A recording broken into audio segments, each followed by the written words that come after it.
bitch. Oh, excuse you? Baloney wash. I'm annoyed.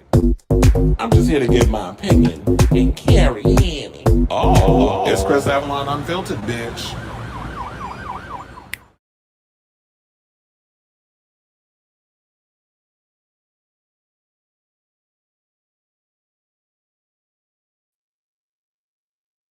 Hey y'all, welcome. It's your boy Chris Avalon. Welcome to a brand new episode of Chris Avalon Unfiltered, a show we basically talk about all things going on in celebrity news, hot topics, pop culture, all that good stuff. So that is a show for you. Definitely stick around because we have a lot of tea to spill today, including some news about Ryan Coogler Sinners. If you have not been able to see it in a theater, I will tell you when exactly you'll be able to see it in the confines of your own home. So we got that. Plus, we got some great news about Final Destination Bloodlines in regards of it becoming the franchise's biggest grossing movie. We finally have our Harry Potter, Ron Weasley, and Hermione Granger. So they've cast the official, triple trifecta. We're going to talk about that, even though I can't stand J.K. Rowling transphobic ass. Damn, not even 2 minutes and I'm already cursing. But we're going to talk about the cast and what I think of them overall. Plus, we got to talk about Jennifer Lopez, who opened up the AMAs yesterday to calling out, saying that she's a queerbaiter because she was making out with a dude and a girl on stage. She kissed a girl, and apparently, I don't know if she liked it or not because she didn't say if she did, but she did say it was her idea to come up with that. So we're going to talk about that and a whole lot more. Plus, I have some news. She just announced today that she's going back to Vegas to do a residency. So we're going to get into that too. Plus, I guess I was correct. Well, I wasn't sure, but yeah, the Diddy case apparently resumed today. Capricorn Clark, his ex-assistant, did testify against him. I have all the details on that.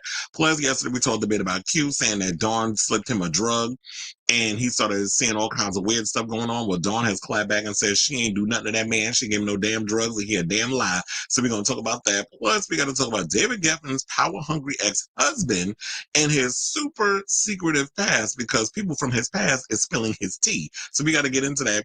Plus, we're also talking about how a lot of people were saying that they thought that it was a bad idea for David Geffen to not get a prenup. Actually, there's some attorneys that came out and said it was a good idea he did that, and I'm going to explain to you why.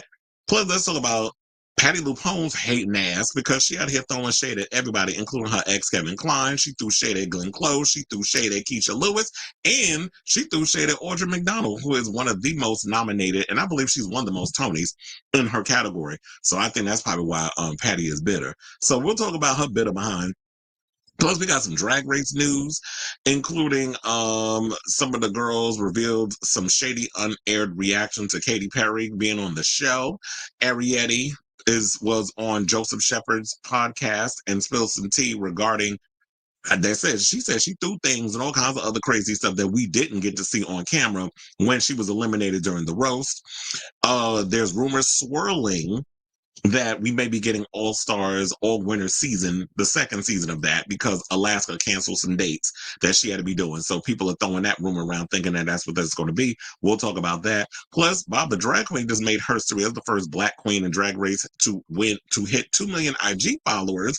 And we got to talk about this story because yesterday, I think it might have happened during the show or right after we logged off, but Nightlife legend Kevin Aviance is in the hospital fighting for his life, and I gagged when I saw that story. So Lady Bunny was the first one that I saw posted it. Then the mother of the house of Aviance, as in Mother Juan, posted it. I had to get in contact with my good sister Jovan Aviance to find out what the tea was. So it was all of that going on.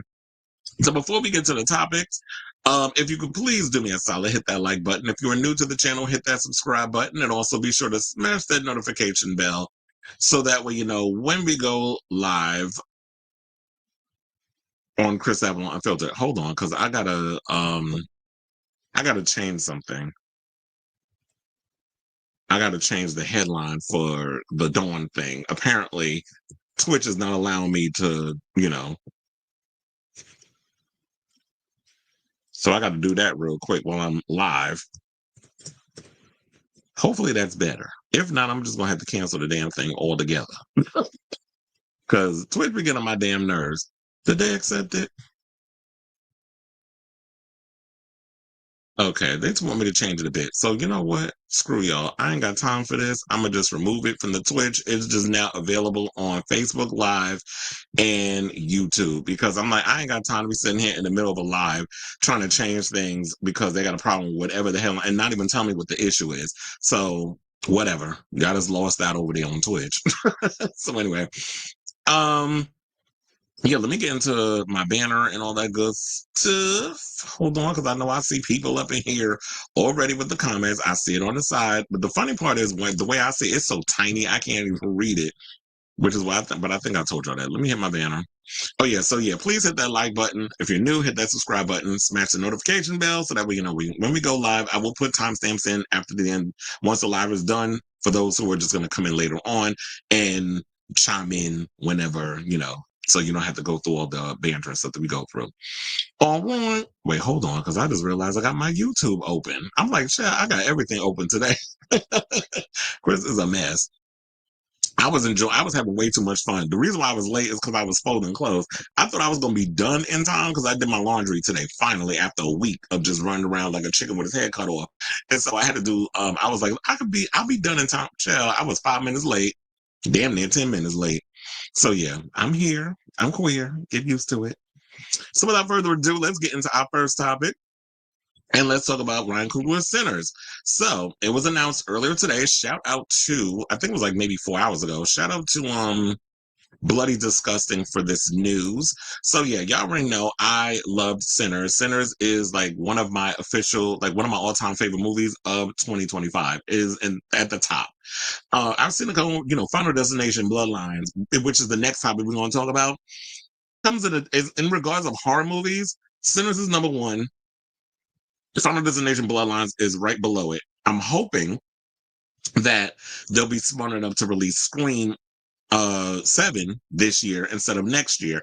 And then the rumor is because Marco Beltrami's working on the music.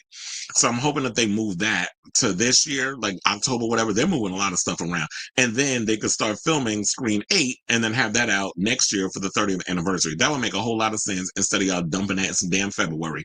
But I'm not Spyglass, so I'm not the one over there making the ding ding decisions.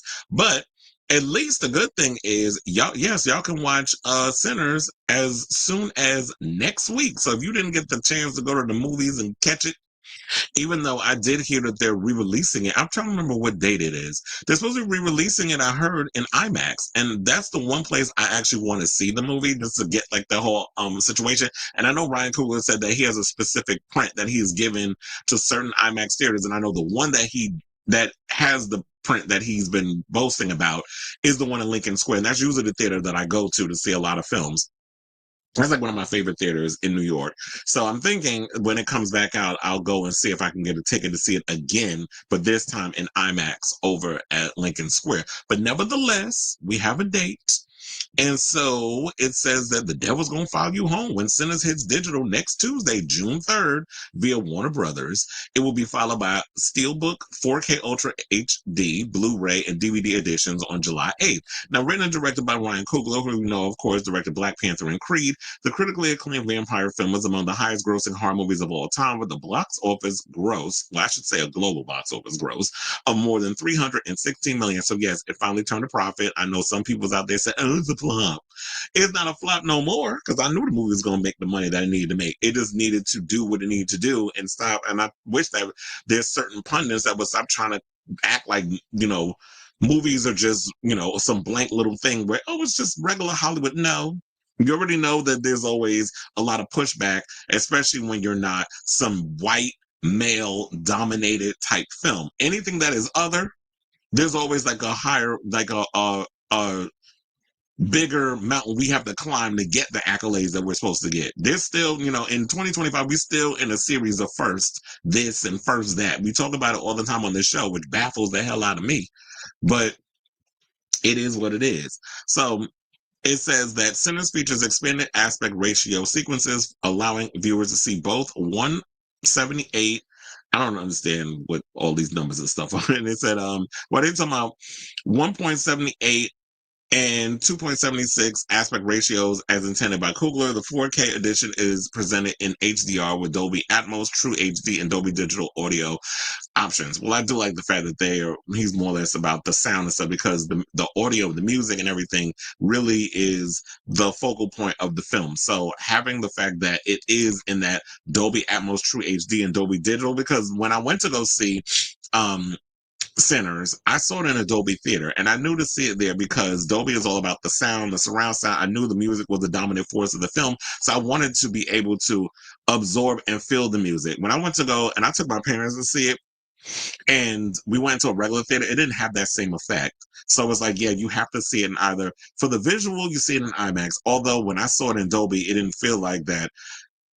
When he was out here talking about, oh yeah, you have to see it in IMAX, it didn't feel like it was a must that you had to do. To me, I feel like you should see it in Dolby because of the surround sound.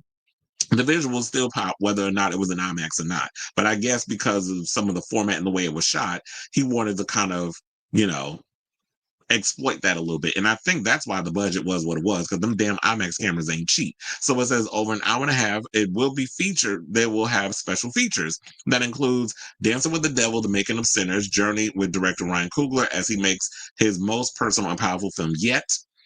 They said Thicker Than Blood, becoming the Smokestack Twins. So we got Michael B. Jordan and Ryan Coogler take us through the development, creation, and portrayal of the Smokestack Twins. Blues in the Night, the music of Sinners. So then we have composer Ludwig Göransson explores the musical landscape of the film. Wages of Sin, the creature FX of Sinners. Creature makeup effects designer Mike Fontaine reveals the secret behind the supernatural horrors and gore effects used throughout the film. Then we have Spirits of the Deep South. Professor Yvonne Chereau explores the backdrop of hoodoo in the Deep South and how its beliefs and traditions informed the film. And then, of course, there are deleted scenes. So it definitely, to me, seems like this is a film that, and you know, I'm not really big on, because I've been moving around. I told you I lived the life of a gypsy. So I'm not someone that does a lot of collecting of DVDs like I used to before I was moving around. But this time it just seems like with all these things that's on there, it seems like that I'll be getting my money's worth. Because a lot of times when it comes out with these DVDs and Blu-rays and stuff, I don't feel like I get my money's worth. Like back in the day when we used to get spoiled with so much stuff that they would put on the DVDs. But this to me seems like, okay, this might be the opportunity for me to want to go out and actually put some money down on this Blu-ray. So I'll definitely probably, well, I don't even know who sells Blu-rays anymore. Well, I can't go to Target because we boycotting Target still. But I'll probably be able to see if they have it in Best Buy. If not, then I'll just order it online. So as y'all probably are aware, Sinners debuted at #1 at the box office to the tune of 48 million, scoring the biggest opening for an original movie since Jordan Peele's Us in 2019. It has grossed over 135 million domestically and another 40 million internationally. Megan Navarre wrote in her review, she said the careful curation of character building pays off dividends. When the horror kicks into high gear, the deaths come fast and furious, without the shittiness of the Fast and the Furious movies. And well, I put that part in. And the deaths devastate. Coogler's first foray into horror shows a keen understanding that the key ingredient to ensuring the scares land and the suspense leaves you on the edge is making you care about the characters, which is, I feel like, another thing that I enjoyed about. So yeah, there's the actual DVD cover in case you wanted to see what it looks like. So that was one of the reasons why I think I liked Final Destination Bloodlines, because you cared about the characters before they died. I mean, not all of them. There was some of them like, but for the most part, I deeply cared about a lot of the characters that I ended up seeing there. And to me, the reason why I definitely was sold on this Blu-ray or whatever the case is because of how the overall design looks. I love the inside where you get to see the Smokestack Twins and you get to see the little spot that they're renting out, which we all find out later on if you've seen the movie what that place really is. And you know, the cover art, just like to me, it just seems like Ryan Coogler totally understands not only the art of experiencing things in a theater, but the overall DVD experience, and wants you to just enjoy what you're seeing and you're hearing and everything. And it wants to give the audience their money's worth. So I'm definitely going to be purchasing this when it comes out. But I ask all of you, what do you guys think of this story? Are you excited to hear this news about Sinners coming out on, what would they say? They said, June 3rd. But then on July 8th, you'll be able to get the Steelbook, the 4K Ultra HD, the Blu-ray and DVD editions. So we got a month. Well, well, July is like, I mean, June next week. So, yeah, we got like a whole month before we can get that whole situation. But I'm definitely excited because I was like, I'll just wait for the physical copy because I'm definitely gonna buy that, especially since I don't have a DVD player, but I can watch movies on my PS5, so I'll just be watching it that way. So let me know what you guys think of this story in the comments down below. Hmm. All right, let's scroll on up and see what the peoples are saying. Sailor Mermaid's in the building. How you doing? And they said Ron's in the building as well. Forgot that, Chad, you wasn't the only one. One of my friends in the comments said the same thing when I did like my overall on Facebook. I did an overall assessment because literally I was sitting outside working on articles while I was watching the AMAs on my phone. So I had the phone on, and then I was like on my computer. So I would glance every now and again, and I gave my overall assessment of the show. And one of the people on my Facebook page, and one of my friends was like, he didn't even know that the awards was on here. So I said, probably neither did half the artists that didn't even show up. Majority, I shouldn't even say half. Majority of the A-list artists that did not show up last night. I mean, all they can get was a bunch of nobody country artists, Becky Damn G, Benson Boone, who's going, and SZA, who at this point will show up to our damn envelope opening. That's what I did saying about her in the comment. I mean, in my report. And they had to dig into the archives to bring out the veterans.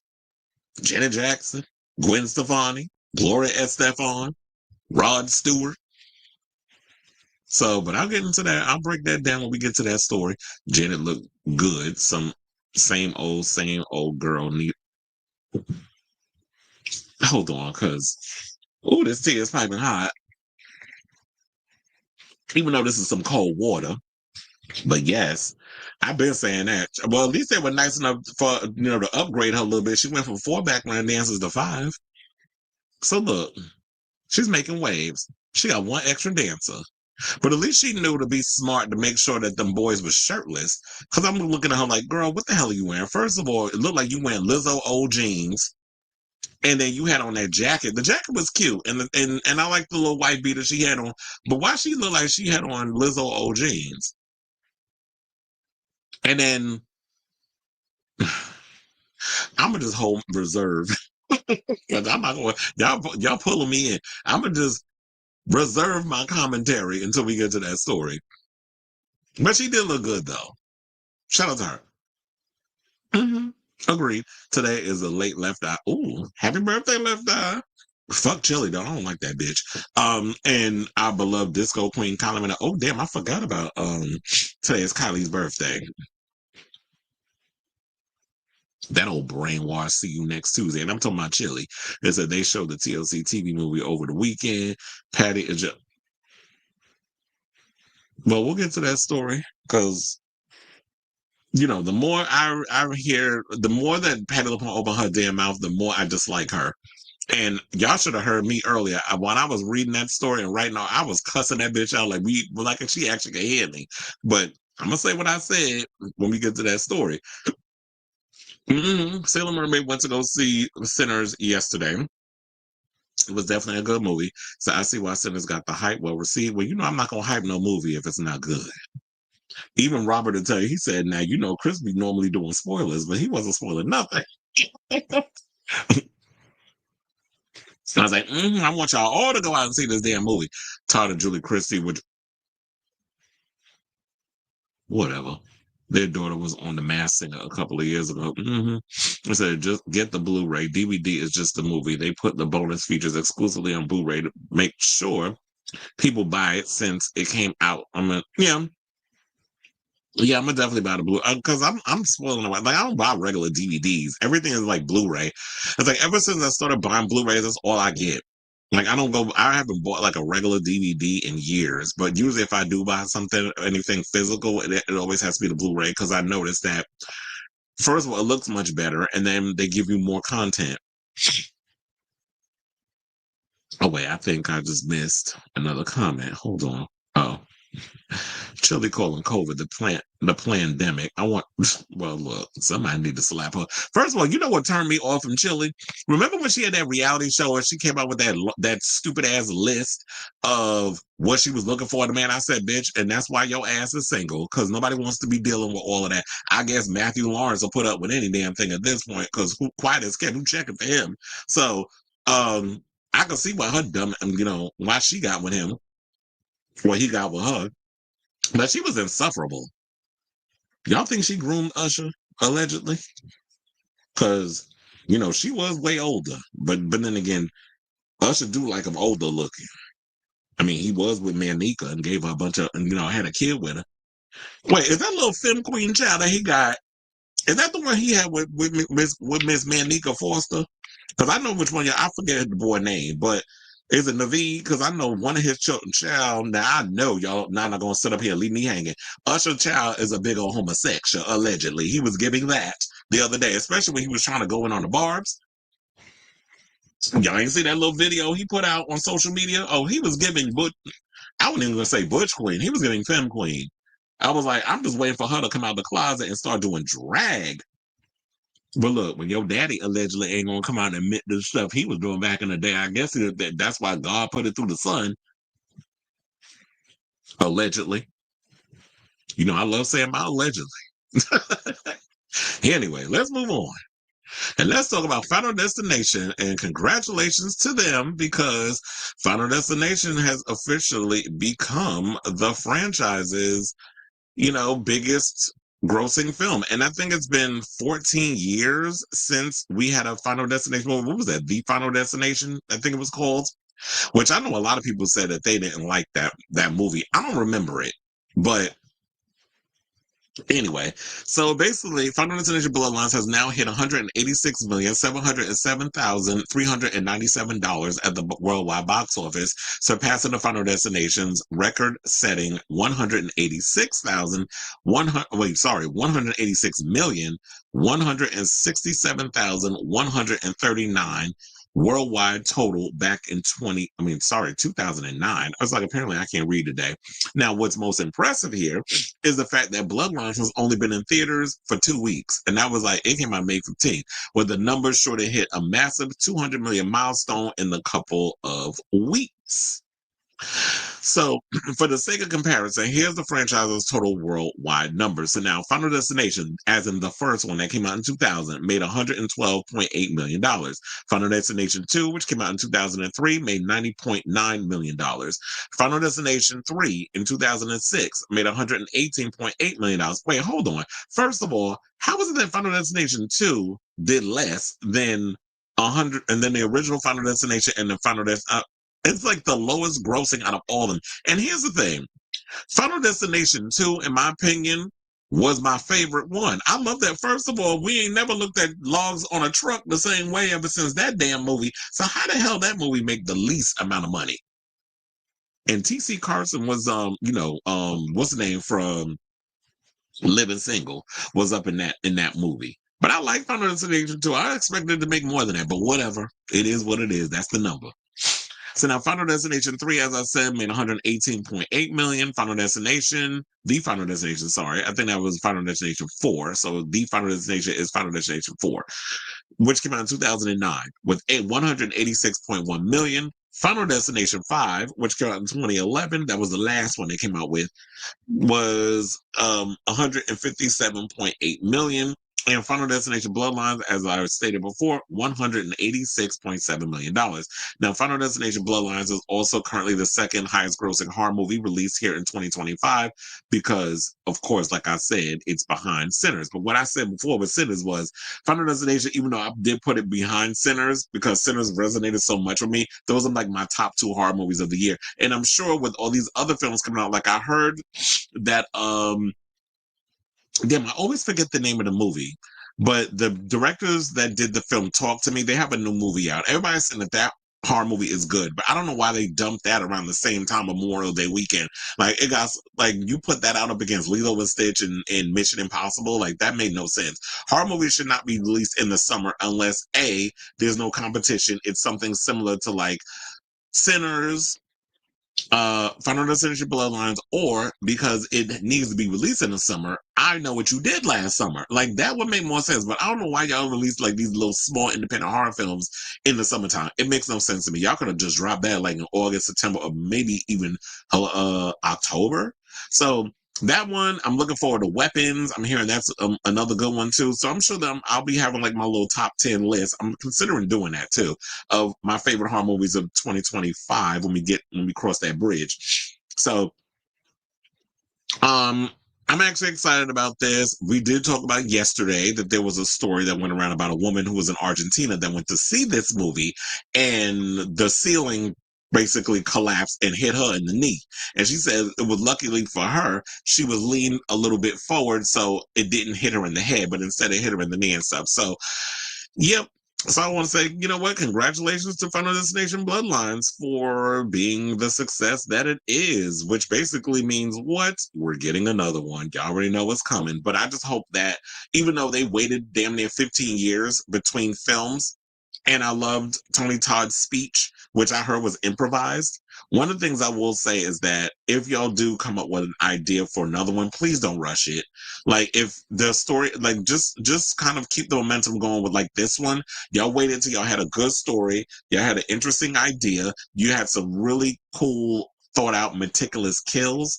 And if y'all play within that, then we fans will come back for another one. Don't try to, please just don't try to do this typical Hollywood. Oh, let's try to capitalize because let's strike while the iron's hot. And it's like, if you do that, the horror movie fandom out of all the genres of movies are the most loyal of fans. And if y'all play in our face, oh, y'all definitely not gonna hear the end of it. So as someone who is a big horror movie fan, like that's one of my favorite genres out of all of them. It's like I love horror. I watch horror movies all the damn time. I watched one last night. I live on Shudder and Tubi. Like those are like my two go-tos for horror films. So when it comes down to the horror stuff, horror is at the top. Then it's like action movies, and then I get in my whole bag of like I love watching old '80s films, like cheesy, schlocky action movies like Cyborg and RoboCop and Total Recall and I Come in Peace. I did watch that one last night, which they call it something else, but it was I Come in Peace with Dolph Lundgren. Like, yes, I love my little cheesy '80s movies. So, we all have our vices. So, yeah, I say all this to say, what do you guys think of this story? Are you excited to hear this news regarding Final Destination Bloodlines shattering the box office? This is a big one and a good one for, horror and the horror movie genre and horror movie fans. So, let me know what you guys think of this story in the comments down below.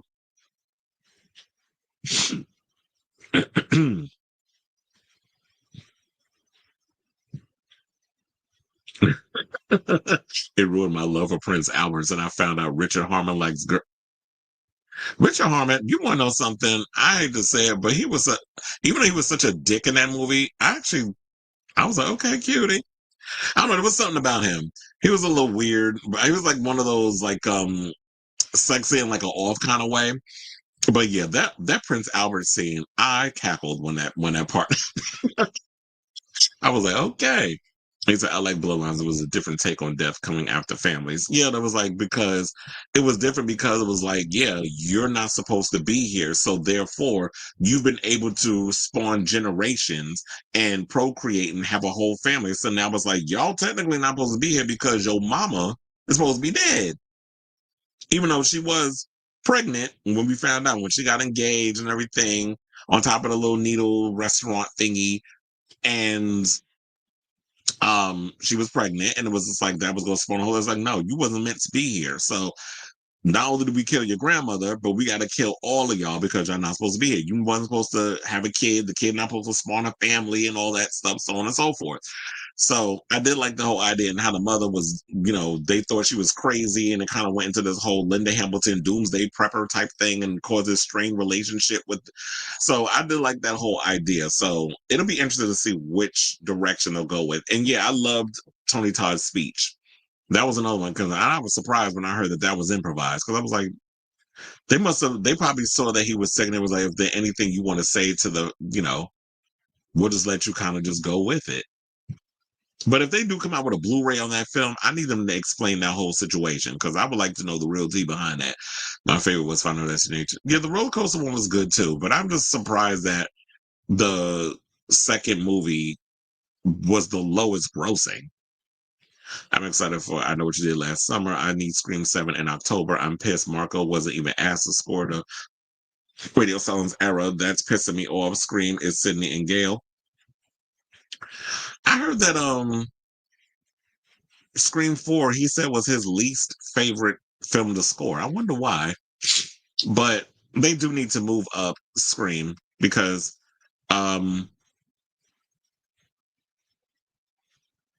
but yeah, Marco Beltrami, I'm glad he's coming back. He said, yeah, so happy Final Destination is doing well. I hope they have gays in the next. Okay, because one of the things I don't like is the fact that they don't want to put homosexuals in horror movies. But there was one movie, what was it? Clown in the Cornfield? That's what Felix said that they had some gays up in that film.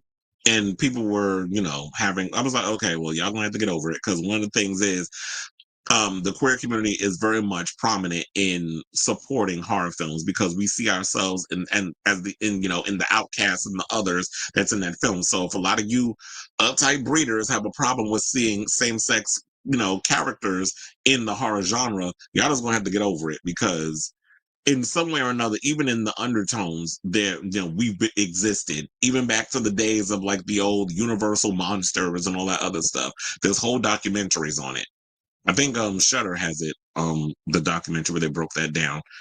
So I just hope both Stephanie and Charlie wake up and the Lord think, yeah, that's what I'm thinking. Like they're, we don't necessarily know if Steph and Charlie are dead. Shout out to Teo Briones who played Charlie. First of all, I did not realize that the whole family are, his whole family are actors. His father actually, what I had found out, his real life father played Andrew Cunanan's father in what was that movie? In the Ryan Murphy American Crime Story series on what was it? On Gianni Versace? Or as I like to say, Versace. So yeah, his real life father played Andrew Cunanan's father. And I was like, okay. So yeah, the Nepo babies are out and about. I've heard his sister is an actress too. I said, can't wait to see. Yeah, I am looking forward to Welcome to Derry, although I'm not that excited for it because I was like, the trailer was cute, but it didn't really pull me in. But yes, because it's horror, I'm gonna check it out. Jesus Christ, who the hell texted me? It's like I got 29 messages. Oh, I guess there's a lot of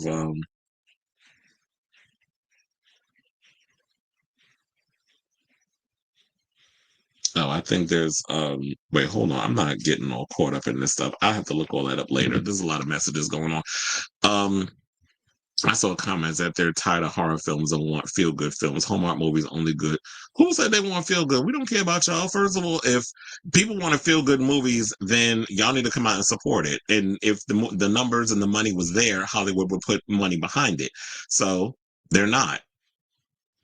Owen Patrick Joyner, the blonde brother, was kind of cute. Yeah, I was mad when he died. I said, look, that little peanut thing didn't work because he was messing with death. Well, the brother was messing with death. Mm-hmm. Well, yeah, I've been talking. Funny enough, I was talking to a film school friend of mine for years about this gay horror idea that I've had. I need to get around to actually working on that. It said the more I learned of how Radio Silence treated the Scream franchise, I'm more pissed. The fact Melissa isn't mad at both Mason and Jasmine are still. Yeah, I don't understand why people are still upset about it. It's like, look, Melissa Perez got way more going on than worrying about Mason and Jasmine. And what I continue to explain, because I had somebody who commented on social media, and I was going back and forth with them, but they realized they wasn't going to win this argument, so they decided to block me, pussy asshole. But so I was sitting there saying, like, she was like, oh, but she has a podcast and she has this and she has that. And it's like, do you not understand, like, how hard it is, especially for people of color, let alone queer people of color, to get things off the ground and get them to last as long, whereas y'all like to celebrate white mediocrity. A lot of people like that call her daddy podcast. She is one of the worst interviewers, yet this girl gets so much thrown out and laid out for her because she's white, she's blonde, and she's average. So when y'all sit and the fact of the matter is that people can't look beyond their own racial blind spots pisses me off. And then when we point this out, we're haters, we're bitter. I don't hate on no damn body. I do what I do, and there's only one person with this mouth and this opinion, and it draws people in. So I don't need to serve up mediocrity to get people to come over and hear what I gotta say. But talking about this whole situation is Mason and Jasmine are two people of color. It is, they can only get what they can, especially when, Hollywood isn't always knocking down the door trying to get people of color in stuff. And especially when we got things going on where people are a little nervous in all businesses about DEI and all this other stuff. And people are worried about, well, will I be able to get a job because of Trump and his bullshit that he's been spewing out here? So if people can't bring themselves to understand that, then I don't have time to have that conversation with you. So people need to understand that. And it's like Melissa Barrera, who is also a woman of color, she understands. And they say, yeah, Clown in the Cornfield had a gay couple in it, but you didn't know at first. What the online fandom isn't doing good.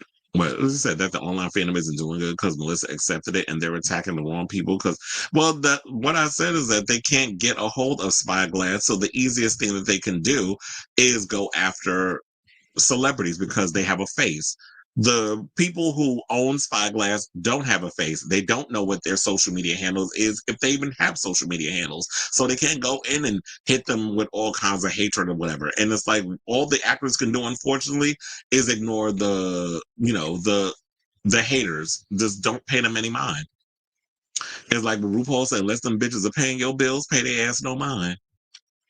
They said, I invited a friend to watch Final Destination, and they said they'd rather watch something happy. I called them an F-slur and dragged them to the theater anyway. They said, well, I guess you should have probably told them to see Lilo and Stitch. They want to see something happy. Which that movie's getting mixed reviews, by the way. But I still want to check it out, but just not right now.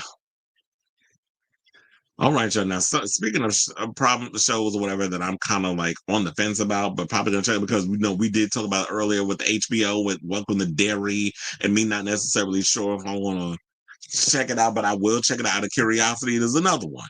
Let's talk about Harry Potter. So now, after weeks of them revealing who's gonna be playing all the other side characters like Hagrid, Professor McGonagall, and all the others, we finally have our Harry Potter, our Ronald Weasley, and our Hermione Granger. So I don't know if y'all got to see the picture, but when I saw the photos, I was like, okay, I could see it. I like the cast. Little boy definitely gives Ronald Weasley. The one in the middle, I could definitely like, okay, he's giving Harry Potter. I mean, it's a different type of thing. Got to put the glasses on and all other stuff. And Hermione, I know some people are probably going to say, she's not white. She does look like she's racially ambiguous, but in this day and age, they did recast a lot of the actors. There's some people in there that are black that are playing characters that weren't perceived as black in the book. So I do like the fact that they're mixing it up, and not gonna play it exactly how I guess y'all saw the cast from the original movie. This is the series, and if people's gonna be upset, oh well, go play in traffic. So Dominic McLaughlin will play the role of Harry Potter. Arabella Stanton is Hermione Granger, and Alastair Stout is Ronald Weasley. More than 30,000 actors auditioned for the lead role since HBO launched an upcoming casting call last fall. Filming is expected to begin this summer. Saying, quote, after an extraordinary search led by casting directors Lucy Bevan and Emily Brockman, we are delighted to announce we have found our Harry, Hermione, and Ron. The talent of these three unique actors is wonderful to behold, and we cannot wait for the world to witness their magic together on screen. We would like to thank all the tens of thousands of children who auditioned. It's been a real pleasure to discover the plethora of young talent out there, said showrunner Francesca Gardner and executive producer and director Mark Mylod in a statement. They said the Harry Potter roles launched, we already know, like Daniel Radcliffe, Emma Watson, Rupert Grint came in, they became famous like in the early 2000s, and we'll see if the HBO series will do the same for McLaughlin, Stanton, and Stout. And They're largely newcomers. They said McLaughlin acted in Grow, an upcoming comedy on Sky, starring Nick Frost and Golda Rochouvel, while Stanton starred as Matilda in Matilda the Musical on the West End from 2023 to 2024. Harry Potter will be Stout's first major role. So, um, a lot of these kids are their lives are about to change. Now, as far as like who they cast so far, and we already know because John Lithgow, we already went in where he was just like he made that comment and stuff about J.K. Rowling, which we had to school him a little bit over here on this show. Was like, I don't understand why people are just going so hard on her, and I was like, well, I don't know why I'm doing a British accent. John Lithgow ain't even British, but I was like, he didn't understand why people were going so hard on her because of her beliefs, and it's like, you can have your beliefs and stuff, but you ain't gotta vocalize every 10 minutes that you don't like trans people. Kind of like what Jess He Not Larius, Candyman voice sounding ass, decided to do when she was over there on the Breakfast Club, and they had some girl that was on there was talking about she was talking about relationships and something about children and ovaries or something or another, and then Jess decided to come in with her transphobic stuff. And of course, I'm like, this is why T.S. Madison stay with her foot on your thick ass neck, because you always trying to come for the dolls. When they out here minding their damn business, you still bitter because people out here calling you a man. Well, if your voice wasn't deeper than mine, they wouldn't have to be doing that, sir. I mean, sis. So John didn't understand all of that. And then recently there was something that she started some organization or whatever. I was like, I don't care. Like JK can go play in traffic for all I care. Or jump in front of that train that she used to ride on when she was writing them Harry Potter books. Yeah, I heard that story. Now, he's playing Albus Dumbledore. Janet McTeer from Mission Impossible to Find a Reckoning, and the White Queen is playing Minerva McGonagall. Papa Essadue, who was someone who was very vocal about, you know, pro-trans rights and all that other stuff, and people were saying that he needed to be fired, and JK was like, I'm not gonna, like, that's unnecessary. But anyway, he's playing Severus Snape. Nick Frost from Shaun of the Dead is playing Rubius Hagrid. Luke Fallon from well, there's a bunch of stuff that I guess y'all wouldn't even know what he was in, but he's playing Quirinus Quirrell, and Paul Whitehouse is playing Argus Filch. I think she really spent a lot of time coming up with some of these little weird names. But anyway, so the Harry Potter series, we'll see if this whole situation, if the books, because you know what? I know some people were like, they love the movies, they like all the other stuff, and I was not a big Potterhead. I was someone who basically got into the whole Harry Potter thing because I never read the books and stuff, but when the movies and stuff came out, I just watched the movies. It was because my younger brother was much into the Harry Potter stuff. My father, when he was working, he's now retired, he used to listen to a lot of the Harry Potter books going to and from work because he lived in, being in New York, he would drive to Jersey to go to work, and driving back and forth, he would listen to the Harry Potter books. So that got the genuine curiosity of me wanting to go see these movies and see what the hype was, because everybody was caught up in it. I felt like Harry Potter I'd kind of aged out of that, but I understand that there are older people who still, like, a lot of older people read those books. So it didn't really matter about the age, but in my mindset, I'm like, okay, this is for little kids. And I'm not a child. So therefore, y'all can have all of that. But I watched the movies, and the movies were enjoyable for what they were. But I feel like with a TV series, you can dive deeper into a lot of the stuff that they couldn't put in the theatrical version, because the movies were like, what, 2.5 hours? So with the book being as thick as it is, you can do like 8 to 10 episodes. Please don't do like they did with The Last of Us and do freaking 7. Like, what the hell is that? And then y'all gonna make people wait 8 years for another season when we see regular shows on network television that do 24 episodes a season, and they do that within a year. So that don't make no damn sense to me, how network TV can push things out quickly, but 7, 8, 9, 10 episode show on a streaming service takes 3 years to get up off the ground. What the hell are y'all doing? So that, I don't understand how that whole process works, but that's them. So I want to ask all of you, what do you guys think of this story? You're excited to see, like, these are the new cast. They've got the official tissue cast of Harry Potter. And so we got our Harry Potter, we got our Hermione, and we got our Ronald Weasley. I just want to see what the chemistry is, because I know some people probably have a problem, whatever. But I don't know. I don't find nothing wrong with the cast. I think they pick perfectly. It'll be interesting. I'll just wait and see how the show overall is, the chemistry between the kids, where they go with the direction of the story before I come with an overall determination. So let me know what you guys think of this story in the comments down below.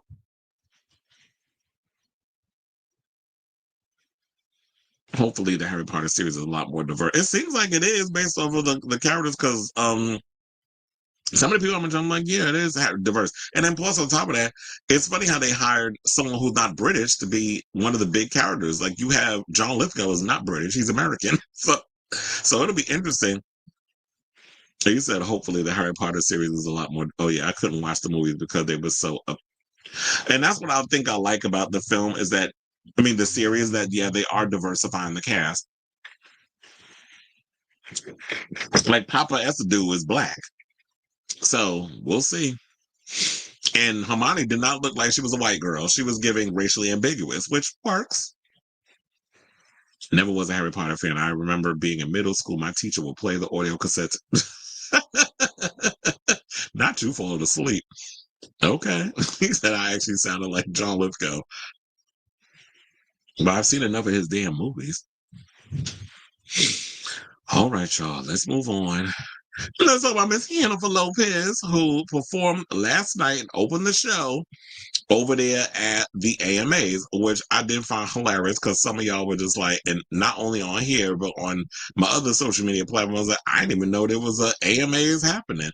But nevertheless, it was. Did this thing stop unblurring? Okay, thank you. So it was like, where am I? Because I was like, I'm trying to do 50 things at once. Okay. So Jennifer Lopez shocked fans when she kissed two backup dancers, a man and a woman, during her opening performance at the American Music Awards 2025 in Las Vegas Monday night. The pop star busted a move to the top hits this year, including Kendrick Lamar's Not Like Us, Bad Bunny's Nueva York, and Billie Eyelash Remover's Birds of a Feather within the first 6 minutes of the show. The Let's Get Loud hitmaker, who's 55, performed in a nude sparkling jumpsuit, which I had people in the comments saying they hated that overall jumpsuit that she had on. It did look kind of weird, though. I like she was like some type of, I think they were trying to play up this whole computer virtual reality type thing. Well, it kind of reminded me also of Britney Spears's Oops, I Did It Again costume, although I think Britney's looked much better.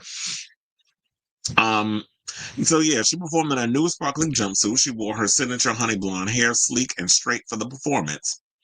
Lopez, who was newly single after, not this part, after her recent divorce from Ben Affleck, left Tiffany Haddish in awe as the comedian cracked a joke about the surprising lip lock while introducing the nominees for favorite R&B song, saying, "Save a dance for me, J-Lo. Damn, you ain't the only one that's single." And her doing that, I'm like, I had a flash of when Manila Luzon read Shangela. Oh, she's so loud and always hallelujah. Like, it was giving me that when she was up there, because I'm like, why, Tiffany, bitch? Why are you so loud? Why are you always like screaming and stuff? Like, we get it, you from Crenshaw. Like, you don't need to be, or what's it, Crenshaw or South Central? She always just being loud for no reason. It's like, okay, relax, niece. So yeah, so we have that. Let's see, when she's kissing the dude, and then she's having her little lesbian moment. So, all right, daughter.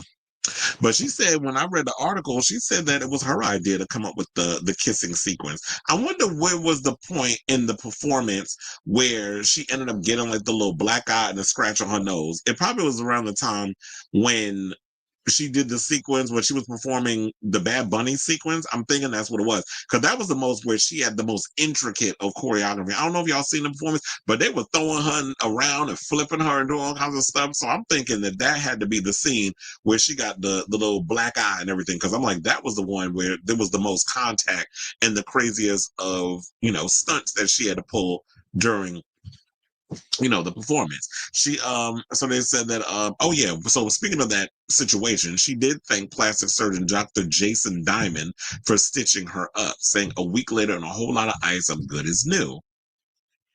Now, injuries aside, the singer recently told people that life feels really healthy and good after her split from Affleck. As she prepared to host the big show, she said, "It seems like a perfect summer to celebrate being free and being happy. I'm ready to get out there and make people sing and dance and have a good time. That's my goal." And so, yeah, and I feel like with that, she accomplished it, because I will say this: say what you want about Lopez, and trust and believe I have on this show. However, one of the things we cannot take away from her is this girl eats down when it comes to giving a live stage performance. I know people like to clown on her vocals. Yes, the vocals aren't as strong as you would expect them to be, and I don't expect her to be a singer. I wish she would learn that when she put out that damn "This Is Me Then, Now, and Forever." When she put out them two horrible albums, I was like, no, leave the balladeers for the Mariah. Well, quiet as it's kept, Mariah could barely do her own ballads anymore. But save the ballads for the girls where that's their bread and butter, that's their warehouse, the Whitneys, the Mariahs, the Celines, those girls. Those are the ones that eat down when it comes to the vocals and just give dry when they up on that damn stage. But never, horrible stage presence, great voices. That's Mariah. But when it comes to Jennifer, we just want the explosions, we want the pyrotechnics, we want the choreography, we want the razzle dazzle. You are a showgirl, so stick to the rivers and the lakes that you used to. If you're going to, quote TLC, do that.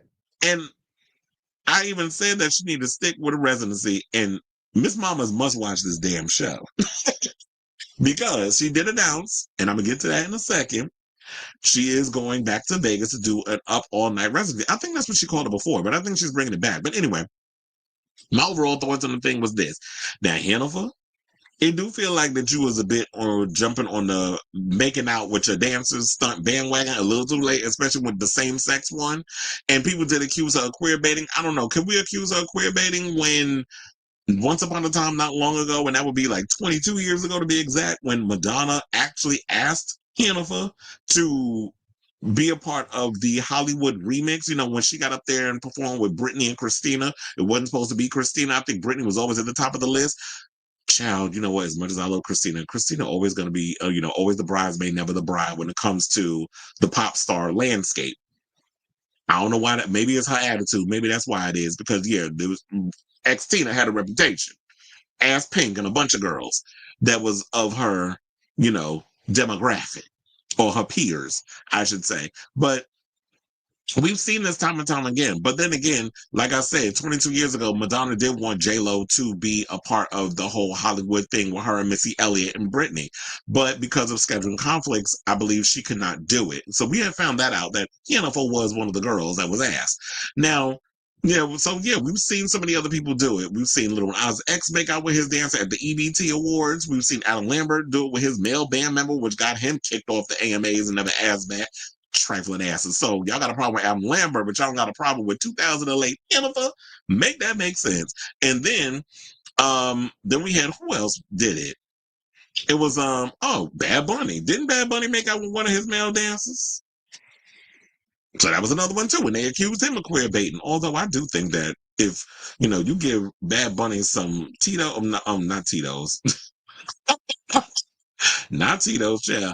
I was trying to think of the good what's that good tequila? Um Casamigos. Yes. If you give him a little Casamigo or three, little shot of tequila, I do think that you can probably put, Benito's print up in your mouth. Y'all seen them pictures? It looked like he's uncut. I mean, not uncut, cut. Because we seen that head, the little shape in the white underwear. But anyway, and also, when Madonna did kiss Britney, it was at a time when Britney had just broken up with Justin, because some people say, oh, she was doing all that to make Ben Affleck jealous. But the difference is, Ben wasn't there. Ben was busy. Ben busy out here probably drinking all that nasty ass, Dunkin' Donuts coffee and smoking them nasty cigarettes. Can you imagine what his breath smelled like? Because some people was trying to comfort J-Lo, talking about her breath, what her breath might smell like. I'm like, first of all, the one thing about Jennifer Lopez that people have said is that she smells lovely. So I'm sure she made sure that that mouth was on point. And on her other ailment. They always say that she smells good when she walks into a room. So I do not think that she had bad breath. And first of all, when you worked enough in this business, you making sure everything is on point. So, oh yeah, and then I did post my overall assessment of the situation. So yeah, here's what I thought about the overall AMAs. In my opinion, the AMAs 2025 was a hot ass mess. Even though there was some moments and stuff in there that was great. But and we'll get to that in a second. So what they couldn't get any major nominees to show up except SZA, who at this point would show up to an envelope opening. Janet gave the same 1-2 step that she always gives with her 2-song performance, which I felt like was underwhelming and a disappointment. And it was cute to see her up there. She looked good. I hated them freaking jeans she had on. Them jeans, like I said earlier, looked like she had on Lizzo old pants. Because, Lizzo lost the weight. So it looked like she put on Lizzo old pants. And it's like, girl, you're not a big girl. Why you wearing them ugly jeans? And she always, I understand you a tomboy and stuff, but you always be trying to find ways to just not be attractive in your situation. Yeah, we know you got a pretty face. Janet will always be snatched for the gods in regards to the face, ageless beauty. But she just be too conservative with her looks. And it's like, I'm not saying you got to have your titties out, because remember what that got, what you having your titties out, what happened to your career prior. So I know you got to be a little, conservative with the thing. But it was like, at least wear pants that fit. And you need more than 5 dancers. At least they was nice enough to give you 1 extra instead of the 4 that you always traveling around with, unless you do have 5 dancers now. But girl, you need new dancers. And then speaking of 1-2 step, why did they ask Sierra to present Janet with her Icon Award? Like if anybody who has basically followed Janet's blueprint, Lizzo, it would be Sierra, not some damn Britney. But Cece was there. You could ask her. They decided to ask Tasha Smith. Now, don't get me wrong, I like Tasha Smith. I like her because she's a really good actress. I even liked her when she replaced Teresa Randall in the last Bad Boys movie. But as far as like a presenter, I'm like, why? Because why did I get married together? Like, that's why y'all picked her? And yeah, and then as I said, Hannaford ate with her opening performance and served all the costume changes. I will say this, but she wasn't that good of a host. I barely used her. And to me, it just felt like that y'all brought her out just to do the whole costume change thing. And it's like, y'all know that Hannaford always delivers with the fashions. So y'all played that up with her. But as far as like the looks go, I just feel like the looks was cute, but y'all didn't really do much, in my opinion, with her. So I would have liked to have seen more. I was like, why my pictures is not moving? So I would have liked to have seen y'all do more with her, but unfortunately y'all did not. So it is what it is. Now, Benson Boone, let's talk about him. So I thought he did a good job trying to sell that mid-ass song to the mainstream, but I'm getting bored with the flips. And that song was just, okay. But he's cute. The body was on point, and he's definitely got star quality. He just needs songs to match the star quality that he has, because I'm not going to sit up here and say he's not talented. One of the things about Benson Boone, I definitely see the talent in him. He's a little diamond in the rough. We see him kind of progressing in real time. I just feel like he needs a good team of producers and writers. I can't think of somebody off the top. I'm like, who was the next? Maybe you know what? The only person I was like, who can I think that he could work with as a producer? Maybe he needs some Max Martin tracks. Maybe he needs to work with, I was even thinking Dan Nigro. I know he's busy. Well, he's done great stuff with Chaperone. He's done things with Olivia Rodrigo. He also, who did Dan Nigro also work with recently that I think has a new album coming out, or had an album? I can't remember off the top of my head, because we talked about him on the show before. But I think Dan Nigro could work with Benson Boone. I think he needs a team, a good producer that knows how to like get him a good song. These songs sound like some old, like I said, rejected songs that you would sing on American Idol or The Voice. It's just not giving like memorable, except that Beautiful Things. It feels like the more you release songs that goes with Beautiful Things, it feels like Beautiful Things was a fluke. And these other songs are just like, okay, but whatever. Apparently this boy done sold out arenas. I don't know how that happened either, but it happened. So if you like it, I love it.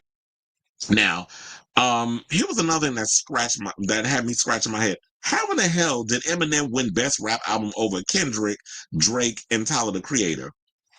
Last time I checked, this was 2025, not 2005. So I don't understand how in the hell that this boy ended up,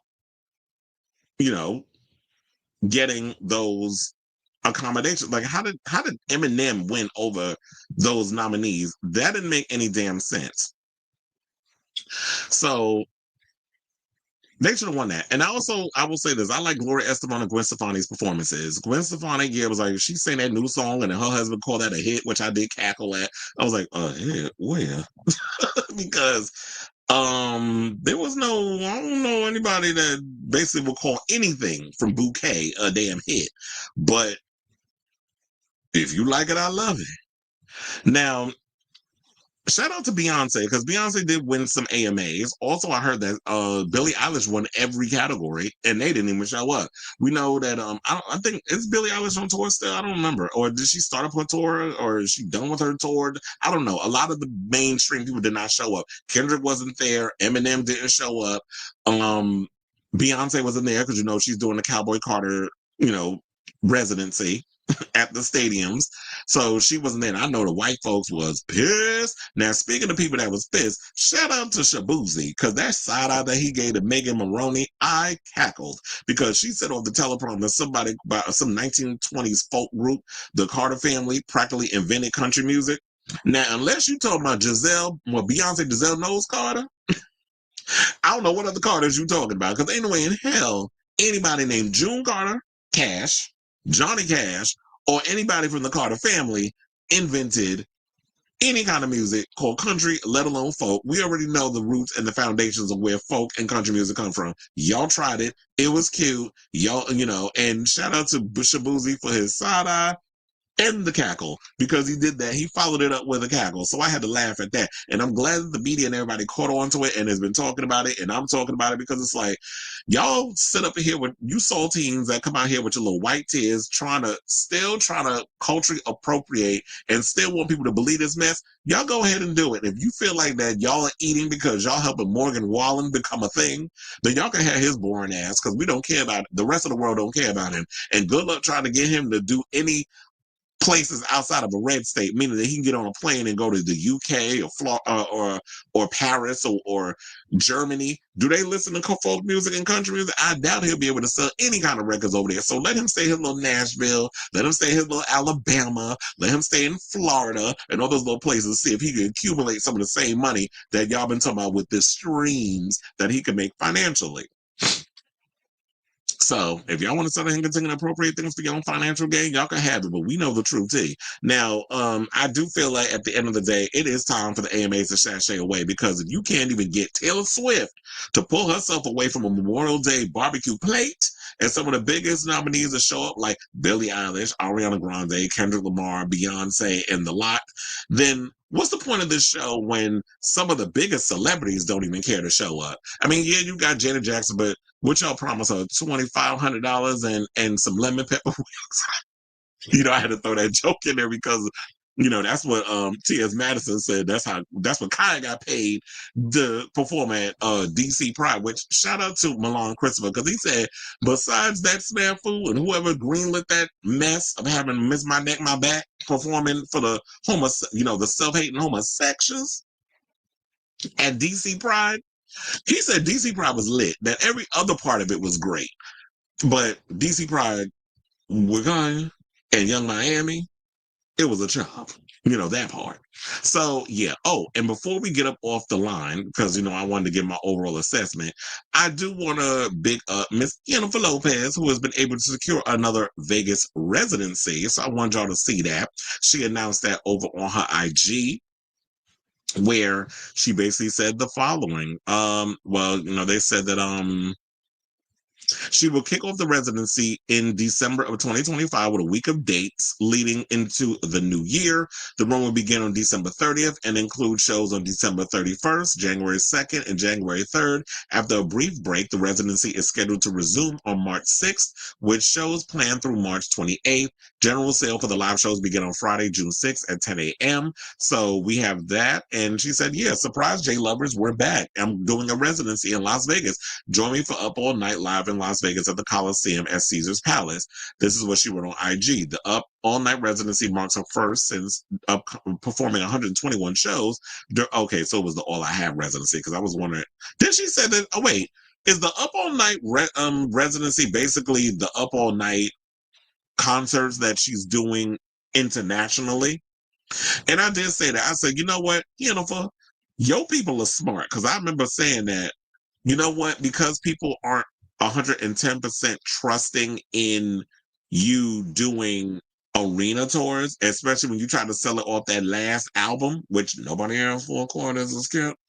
Um, this is a good move that I think like you need to do a residency, and based on the success, you can add more dates and all this stuff. You can control the narrative, and if all goes well, then I think that drop a little song here and there, some up tempo track, work with some up tempo, some dance artists, somebody like this is going to give you a really cute little song. You don't need to put out no more records. You could drop a little new song here and there, and if you want to take a trip and do certain venues where so you want to do certain arena tours, I do think that you can make a comeback and have that happen because you're a showgirl. As long as you know your strengths and you stick to your strengths, I do think that she could do relatively well with an arena tour. But she's got to remind people and really put energy behind doing live shows again because most people don't even know you for that. And this is a way for you to introduce yourself to a new generation of fans.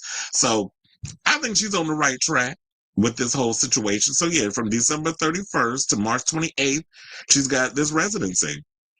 Okay, so now I think that's all I got to say on that. So now I will ask all of you, what do you guys think of this story? Are you excited to hear this news regarding Miss Jennifer Lopez about to embark on a brand new residency in Vegas?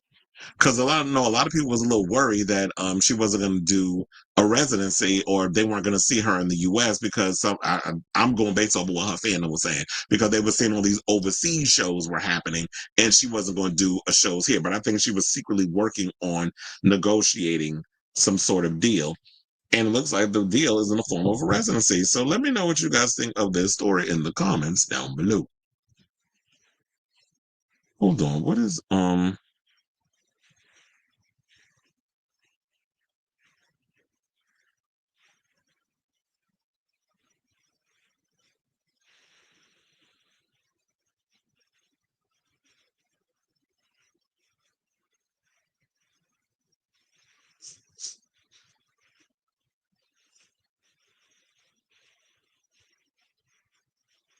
I'm like, wait, is there something going on tomorrow? I'm gonna have to check my messages because they talking about that there's some type of event going on. Now I gotta go and check and see if I've been added on to something because I'm like, I wasn't asked to work tomorrow. So okay, let's get to these comments because we have a lot of comments in here.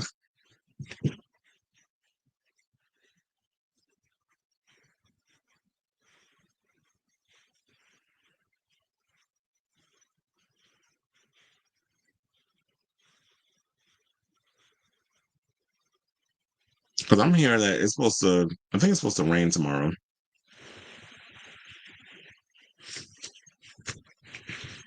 Okay, let me see. You said the AMAs earned a reported 99,000 viewers, a 90% drop from 2022. Oh, the funny thing, I'm glad you brought that up, Onyx, because I didn't even know what the actual ratings were. I think they would have, I probably would have checked to see what they were. But yeah, as far as like when I was writing, when I was coming up with these stories and stuff, I didn't see anything about, um, oh yeah, whatever. Trump loves a white collar criminal. That's the one thing, But yeah, Robert posted that earlier. And he said Hannaford did a similar melody. Oh yeah, she did. And I was sitting, and I was wondering. I was like, "Girl, why you ain't performing none of your songs? Why are you doing other people's songs?" But then again, some people would say, "Well, she's made a career out of doing other people's." Child, let me not, because every time I come in here, there's always got to be a read with something. She did look amazing, but I'm just like, girl, you giving us nothing with a lot of these performances, though. Them two songs, but I get why she did "Someone to Call My Lover" because it's made a resurgence on TikTok. So I totally understand why she did that song. And then "All for You," I'm like, that's it. Okay. hmm Should have had a kiss with two guys. Now that would I would have been here for. You have two men, like it'd be like a three-way. Like you have two male dancers jump in and start kissing, and then or you start kissing and then one male dancer comes over, you kind of push their heads together and do that. That would have been more of the gag instead of her all of a sudden doing the same sex thing. Because everybody made a big deal out of her kissing a woman. Xtina will always be the okay. Janet looked good, but her performance was more. Yeah, I was bored with the performance. It was at times that I even like glanced away, and I would just glance every now and again at Janet's performance. And there's no shade. I like Janet, but it's like, girl, if you giving me nothing, I cannot sit up here and keep making excuses. Oh yeah, we know she's not. Look, she even said it her damn self. I don't like to be considered an icon because all we wanted to do was we love music and we like dancing and blah blah blah blah blah. It's like, ma'am, you already know what it is, the legacy of your family, specifically you and your brother, and the many of doors that your talent has opened for so many future people have come behind you that emulate a lot of what y'all have done. So I like that you were trying to be humble, but it is what it is. That was always the knock with exit. Okay. Yeah, it was the diva attitude. And I think that's why her career is where it is. Because the way you was treating you back in the day, it's like that's where it is now. Her performance was scaled down compared to her actual concert. I love Janet's performance, even if it was boring. I never saw her live on TV before, and I didn't watch the 2022 Billboard Awards, but she was there. But I said it was good to see her on TV. I don't know who Tasha Smith is. It would have been nice to see Sierra SZA. Exactly. Like a lot of people, unless there's no shade when I say this, because people take offense when I say these certain things. But Tasha Smith is someone who is of a niche market. I like to call it the chitlin circuit. So when you're doing stuff where it's very Tyler Perry niche in that whole vibe, a lot of people outside of whoever don't watch that stuff ain't going to know who Tasha Smith is. Unless you watch a lot of Tyler Perry stuff. Or, like I said, she did replace Teresa Randall in the last Bad Boys movie. She played Martin Lawrence's wife.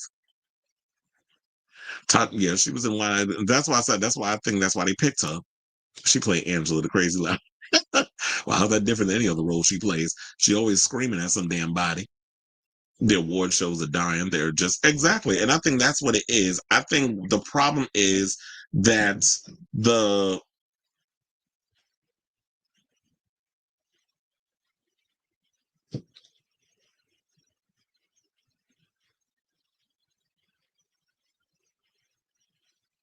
oh,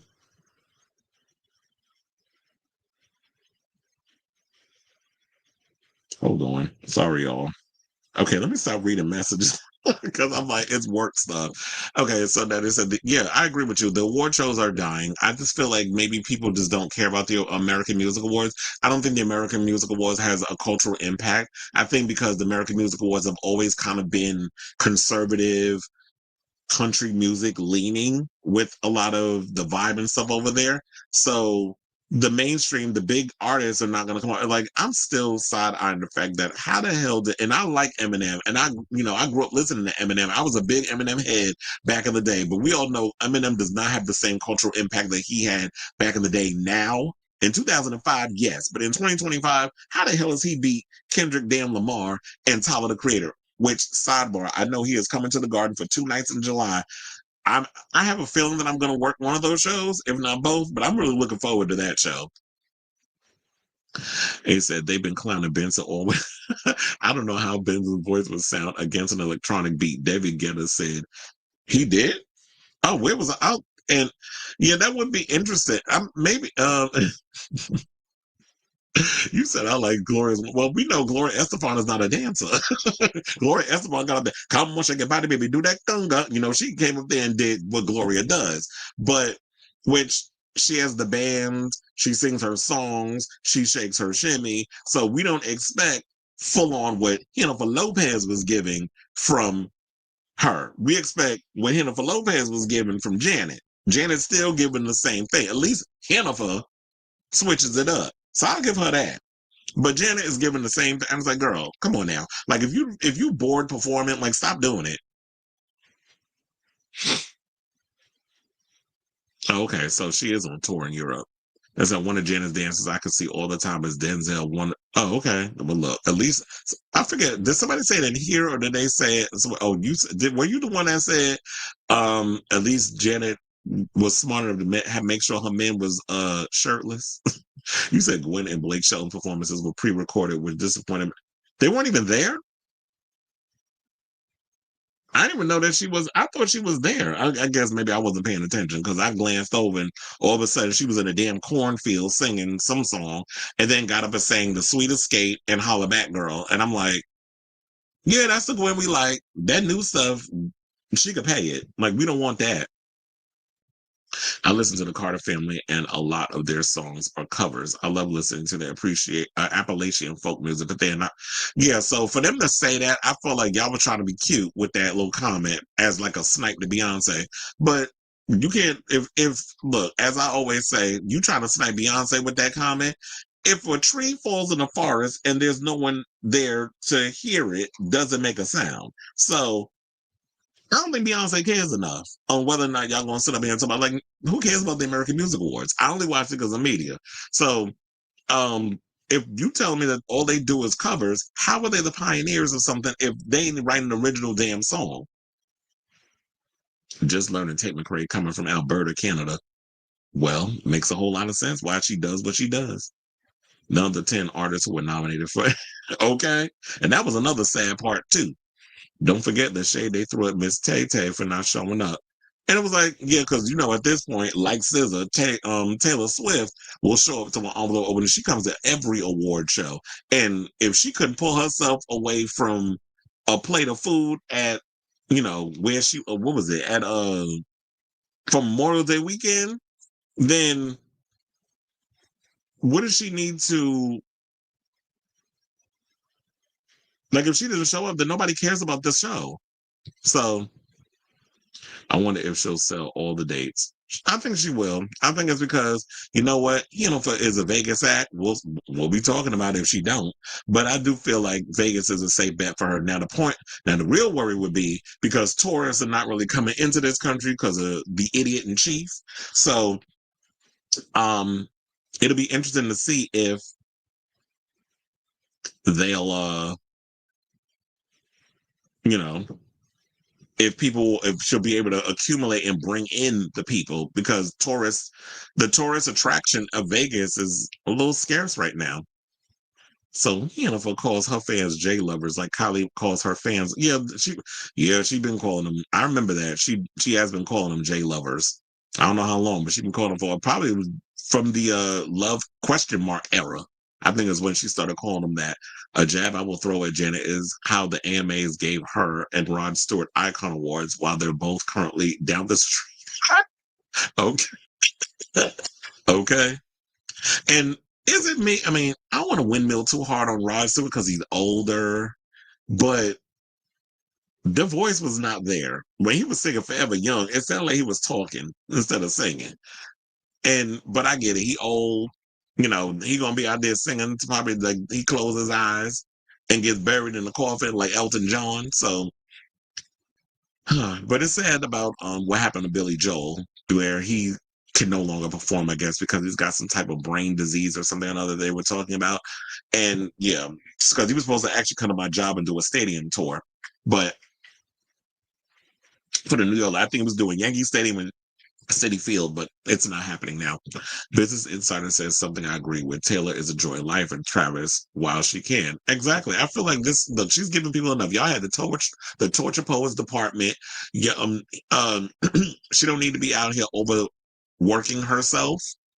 Let her do her thing, and that's that. And when she's ready to release music, which I hope will be in like 2027, then then y'all can be excited to see her. But I do feel like she's giving y'all enough. She has toured for like 2 years with that album. She did the Eras tour. She's made a ton of money. Let her luxuriate and enjoy her money. Let her enjoy her man, and let her enjoy her life. And for those of you who don't want her to have that, you should get your life. God forbid a girl use her Instagram for her job, not her life, and actually live life privately. She didn't disappear. It's just a vacation. Hopefully it's a long, extended one. And I'm not saying that to be shady. I just feel like artists should allow themselves time to have fun, decompress, relax. And then when that creative spark comes back, then she can come with something new. Because a lot of people was very critical of the Torture Poets department, saying that it was uninspired. He said that's up there with Miley Cyrus 4th of July special. Let this be a lesson not to do award shows or concert specials during summertime. People aren't home. That's why it's during the winter. Yeah, because, especially with sports season, like the Knicks are in the playoffs. Shout out to them. They won on Sunday. They're playing again tonight against the Pacers? They irritate me. But anyway, so yeah, they got that. Then the Mets is playing. There's a lot of sports things going on. A lot of people are outside. They're going to a lot of events. There's barbecues. People are away from home, and y'all doing this around this time. It's like, yeah, nobody's sitting at home watching award shows unless they ain't going nowhere. You said Tom. Well, and you know what? The weather's been kind of weird in New York. Yesterday it was nice out. Today was a lot hotter. So that's why I was also started the show late because I was enjoying the weather. So it's been like, what is it? It's 68 now, but earlier it was like 73 degrees. So it was nice out today. So yeah, people outside, they enjoying the weather. Down here, it's almost too hot to be outside. Oh, I forgot, because Florida, that's a whole nother kind of weather. Because I heard something, Marilyn Manson performed in Florida, and he performed a show in Florida, and everybody was telling how hot it was out there. He even cut the show early. And there was somebody like one of his band members one time, I don't think it was this show, but it was a prior show that they said that due to heat exhaustion and stuff. So Florida got a whole different kind of heat out there. So I believe you when you say that. He said, well, the same people are always not that too. Gloria 67 has to be careful because she almost was paralyzed due to a bus accident. Yeah, she can't be out here literally doing like flip. She can't be doing the Jennifer Lopez stuff because yeah, that is true that she almost died in that bus accident and then had all the metal rods and stuff put in her body. She's like Wolverine. So, yeah, coming out of the dark. That was inspired by that. He said, for anybody giving credit to Amelia for Gloria's success, it's the other way around. Miami Sound Machine became popular once Gloria joined the lineup. Yeah, because nobody cared about seeing a bunch of men. And when you put a woman at the forefront, it was like, okay, we see you, Gloria. Gloria had the talent. It's kind of like with Ike and Tina. Wasn't nobody checking for Ike Turner, but we live for Tina. 79 years old. They're being told not to because your text messages, because now your text messages, social media, etc. for anti-Trump posts. I can't name one Rod Stewart song. Really? You can't. No. If you want my body and you don't think I'm sexy. That's a Rod Stewart song. And, well, of course, I knew Rod Stewart stuff because I grew up with him. And like I was saying, Forever Young is another one. And, yeah, he's got a lot of songs. Because it was like, yeah, I told her times when I wasn't allowed to listen to, well, because you would play like, hip hop and R&B and a lot of the music and freestyle is something I grew up with because I would never get work, I would never get ready for school in the morning.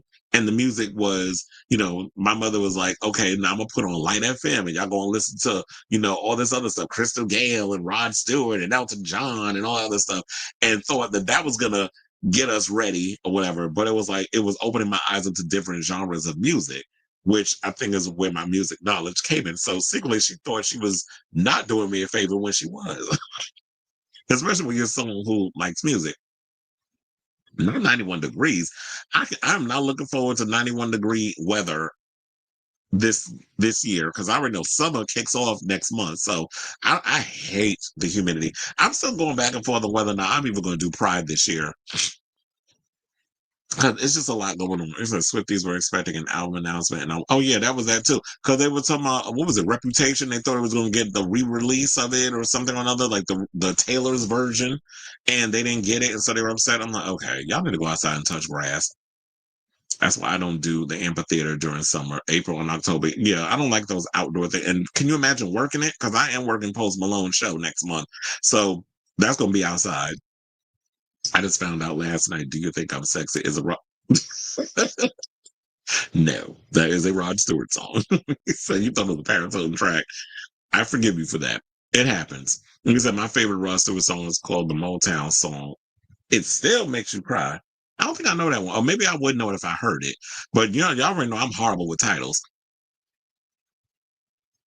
Oh yeah, Tonight's the Night. That's another one too. That was another song, and she went and she didn't change the lyrics because it was "Cause I Love You, Girl." Everything is gonna be all right. That part they were like, oh, she intentionally kept it that way, which started the lesbian rumors.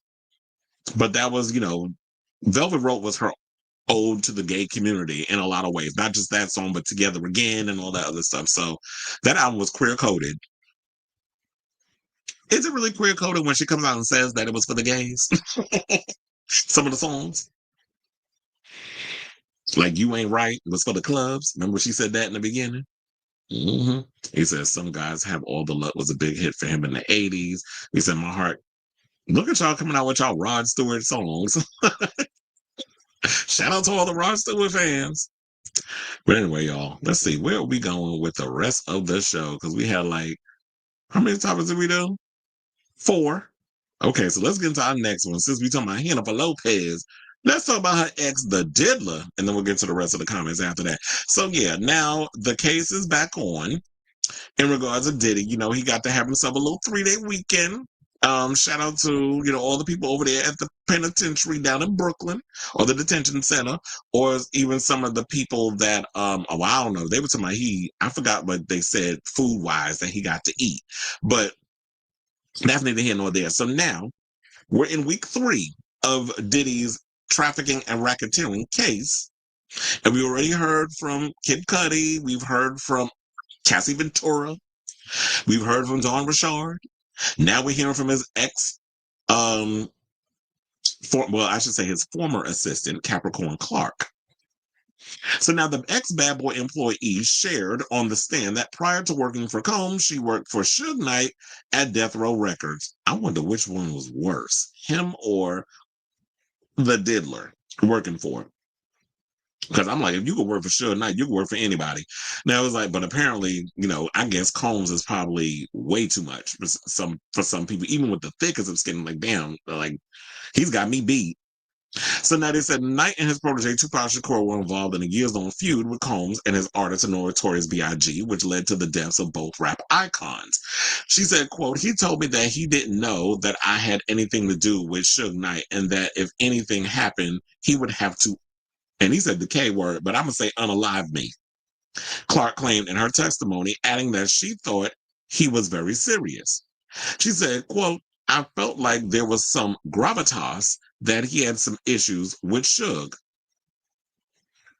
Clark then testified that she was once kidnapped by Combs and his staff. She recalled a time when the head of security, Paul Uncle Paulie Offord, allegedly took her to the Bad Boy offices for a series of lie detector tests after several pieces of Combs' jewelry went missing. The ex-assistant claimed she was told that she'd been brought to the building to take a lie detector test to figure out what happened with the jewelry. He said if you fail the test, they're going to throw you in the East River, she further alleged on the stand. I think I've heard her mention this. Because if I'm not mistaken, Capricorn Clark was also another one that was in that interview for the Bad Boy docuseries. I believe that was on HBO Max. I believe I've heard this story before, where her talking about being thrown in the East River. Clark also testified that she was tested for 5 days, with Offord bringing her back to the office every morning and letting her know that they would keep doing so until they got to the bottom of what happened. The former assistant testified that she continued to comply because she wanted to prove her innocence, adding, I didn't like the threats. I just wanted to get through it. Now, most of the lie detector test results came back inconclusive. You should have Maury do it. But Clark was allowed to continue working for Combs. She testified she returned to work out of fear that her boss would think she stole if she didn't. Yeah, that would make sense because I'm like, some people are like, well, why'd you quit? Because just the timing of it all, if I decide, oh, this man put me through the ringer for 5 days, like me just thinking that, I would have probably did the same thing she did. Even if I didn't steal, I'm just like, no, I got to prove my loyalty. I have to prove, like, I don't know where y'all coming from with all this misinformation. Y'all all of a sudden out here trying to accuse me of stealing stuff. And yeah, if I leave, then they're going to sit up here and say, oh, maybe she did steal, because why she ain't come to work then? Why she quit? Ninjas is paranoid when it comes to, stuff going on, especially when you're on them heavy ass drugs. So they said that Clark held several roles while working for the Bad Boy Records founder, including marketing director for Sean John. She also worked as Cassandra Cassie Ventura's creative director from 2016 to 2018. Creative director of what? Because Cassie wasn't putting out no music. The Me and You singer had developed a close bond with Clark over the years, with Ventura even confiding in the former Bad Boy staffer about her brief romance with rapper Kid Cudi in 2011. Someone wondered, did Clark snitch? Because then how did Diddy find out about um the situation that was going on? So now between her and Cudi. Now, when Cudi took the stand last week, he testified that Clark once admitted to him that Combs had broken into his Los Angeles home out of jealousy over his relationship with Ventura. Cudi testified that when he arrived at the house at the time, he found several open Christmas gifts, including one from Chanel, and his dog had been locked inside the bathroom. He also testified about a separate incident in which his car was burned, with a Molotov cocktail to be exact. Now, Clark testified on Tuesday that when Combs learned of Cudi's fling with Ventura, her then boss allegedly told her, "Get dressed, we're going to go kill this man." He allegedly had a gun on him at the time. The ex-assistant, whom Combs had allegedly once pushed during a dispute, also testified to witnessing the Bad Boy for Life rapper repeatedly kick Ventura with full force during another fight. Clark is one of Combs' many former employees to be called as witnesses during his federal trial. Now, George Kaplan, who also worked as an assistant from 2013 to 2015, testified on May 21st about witnessing his then boss be violent towards Ventura and helping set up hotel rooms for their FOs, aka freak-offs. The feds have charged Combs with racketeering, claiming he uses companies like Combs Enterprises to carry out his illegal activities. He has also been charged with trafficking and transportation to engage in prostitution, but has pleaded not guilty to all the charges. So there's all of that. Capricorn doesn't testify today. I believe every last word because Diddy is trash. Diddy has a disgusting, violent temper, and people need to realize that, yeah, when you at your big old age of 55, I believe is the age that he is, you can't just be running around. Even when you was younger or whatever, like you was over the age of 20 when you grown, you should have been out here just flexing and using your power of authority to bully, threaten, or attempt to unalive individuals that work for you, and then decided that you want to pimp out your girlfriend. Because to me, she was nothing more to you than just some chick that you could pass around and people could just, nut up in for your own pleasure. So that's the latest on the diddler and Capricorn cards testifying, testification against him. I don't think that's a word. If it is, I just made it up. So I want to ask all of you, what do you guys think of this story in regards of the latest on Diddy and his ex-assistant testifying against him on some of the crazy allegations that she had to endure, the threats against Suge Knight, being kidnapped, being accused of stealing his jewelry and all that mess. So I want to hear from you also. Let me know what your thoughts are on this story in the comments down below. All right, y'all.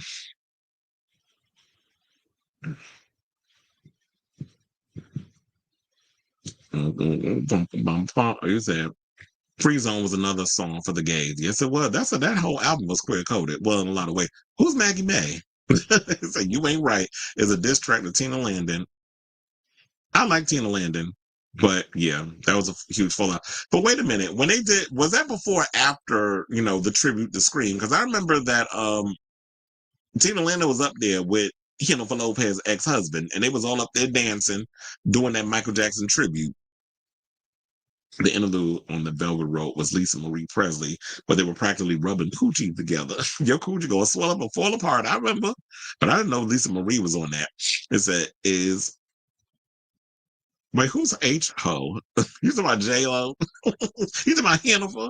Gonna have to testify because that club shooter is pretty infamous because she can destroy him by revealing the truth that Shine took the fall of him. Well, I don't know. I don't think Jennifer is being called to testify. And plus, that case is over with. This whole case is, I guess, about him trafficking and all that other stuff. So I don't. And so the case with that is not, the thing that happened with Shine. That's a one and done. He took the fall.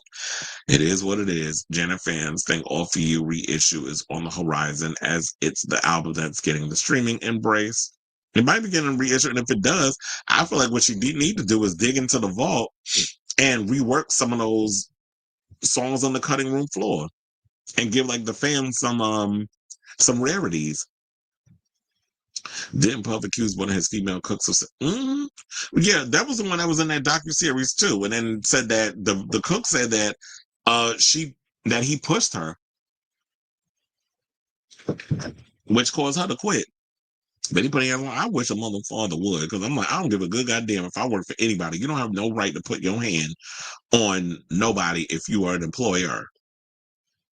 Janet knew Tina's husband was having an affair and didn't tell her, which well, I wouldn't trust Janet either, because to me, if you're going to do that, you're not a girl's girl. Like, I would think that. I mean, she did say she a tomboy, but I'm like, yeah, you're not a girl's girl, because you out here protecting my husband, knowing full and well he's a cheater, and we've been kind of in close proximity together for years.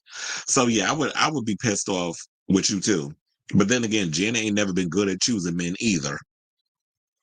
Quiet as his camp. Even down to that recent one that she had a baby with. I want Janet to release an unreleased song with Pharrell. hmm She also covered a Joni Mitchell song for the Velvet Rope, but probably picked Rod Stewart's cover instead. Well, no, yeah, it was like she used the sample for "Got Till It's Gone." That's the Joni Mitchell's sample, but yeah, it would have been nice to hear like what's the cover that she would have done. She did promise a Demita Joe reissue, and it came and went.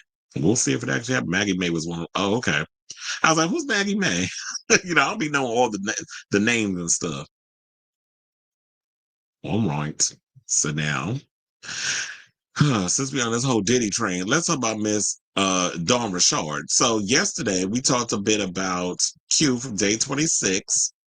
Appeared on the TJ Holmes and Amy Robach podcast, where he came out and said that, well, he didn't really say if he was abused or not, but said that he was drugged. That Dawn Richard, apparently, who was dating him at the time, gave him like some blue pills, said it was ecstasy. And then he woke up and there was cameras in the room and he was in the twins' bedroom. And, oh, I'm going to love you. Like, it was that whole moment. It was feeling something out of Carrie with all the body, you see all the little faces moving around and everybody's laughing at him and he's losing his stuff and he's about to just go off and shut all the doors and set everything on fire and kill everybody at the prom. That's literally like what he was talking about was going on in the situation. Now, Dawn Richard had decided to jump on a line after she heard all these accusations and pretty much said that Q is a damn lie. And she says she ain't never done no type of slipping nobody no Mickey and ain't, give nobody no drugs that or send them on this psychological spiral that basically left him traumatized. So now former Danny Kane member Dawn Richard was accused, as I said, by Q, I didn't know his last name was Mosley, of drugging him during a visit to Diddy's Hampton estate. She insists that the allegations made against her ex-boyfriend Q are categorically false. If she said, quote, if such a belief was genuine, it would be inconsistent with the actions that followed, like inviting me to your home, introducing me to your family, and continuing a relationship. This is what Dawn Richard and Q Mosley, well, I should say that they dated from 2007 to 2012. Damn, that was a long time. So yeah, 5 years. Now, making the band 4 on VH1 highlighted their relationship. She said, my intention was always to move forward with integrity, and I pray that others can do the same. That's what she concluded. So the allegations levied against Dawn paint a very chilling picture of abuse facilitated by Diddy and those around him. Dawn and Q were in a long-term relationship. If Q's accusations are true, it shows that no one was safe, not even loved ones. So, excuse me. So I feel like in this situation, I don't know if we'll ever know the true tea behind this whole situation. But one of the things we do know is that she testified against him last week. She has an ongoing lawsuit of her own against him.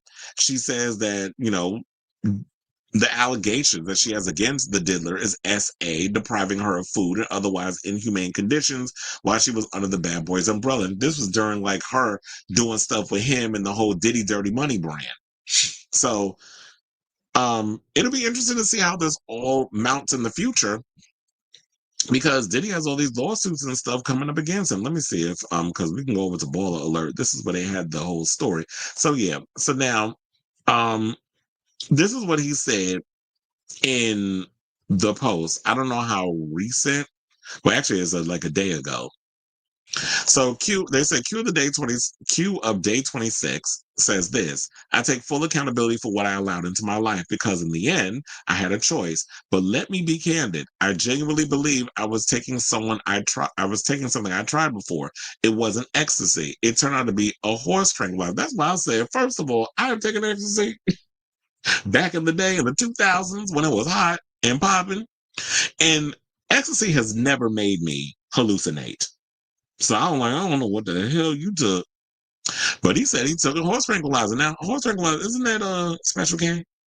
Which I don't know how that works because I've never taken it. I have friends who have, so I don't even know how I don't know if it comes in pill form. I don't know if you shoot it up your ass. Like, I don't know what how do you even ingest or inject? Yeah, how do you devour it? How do you put it in your body?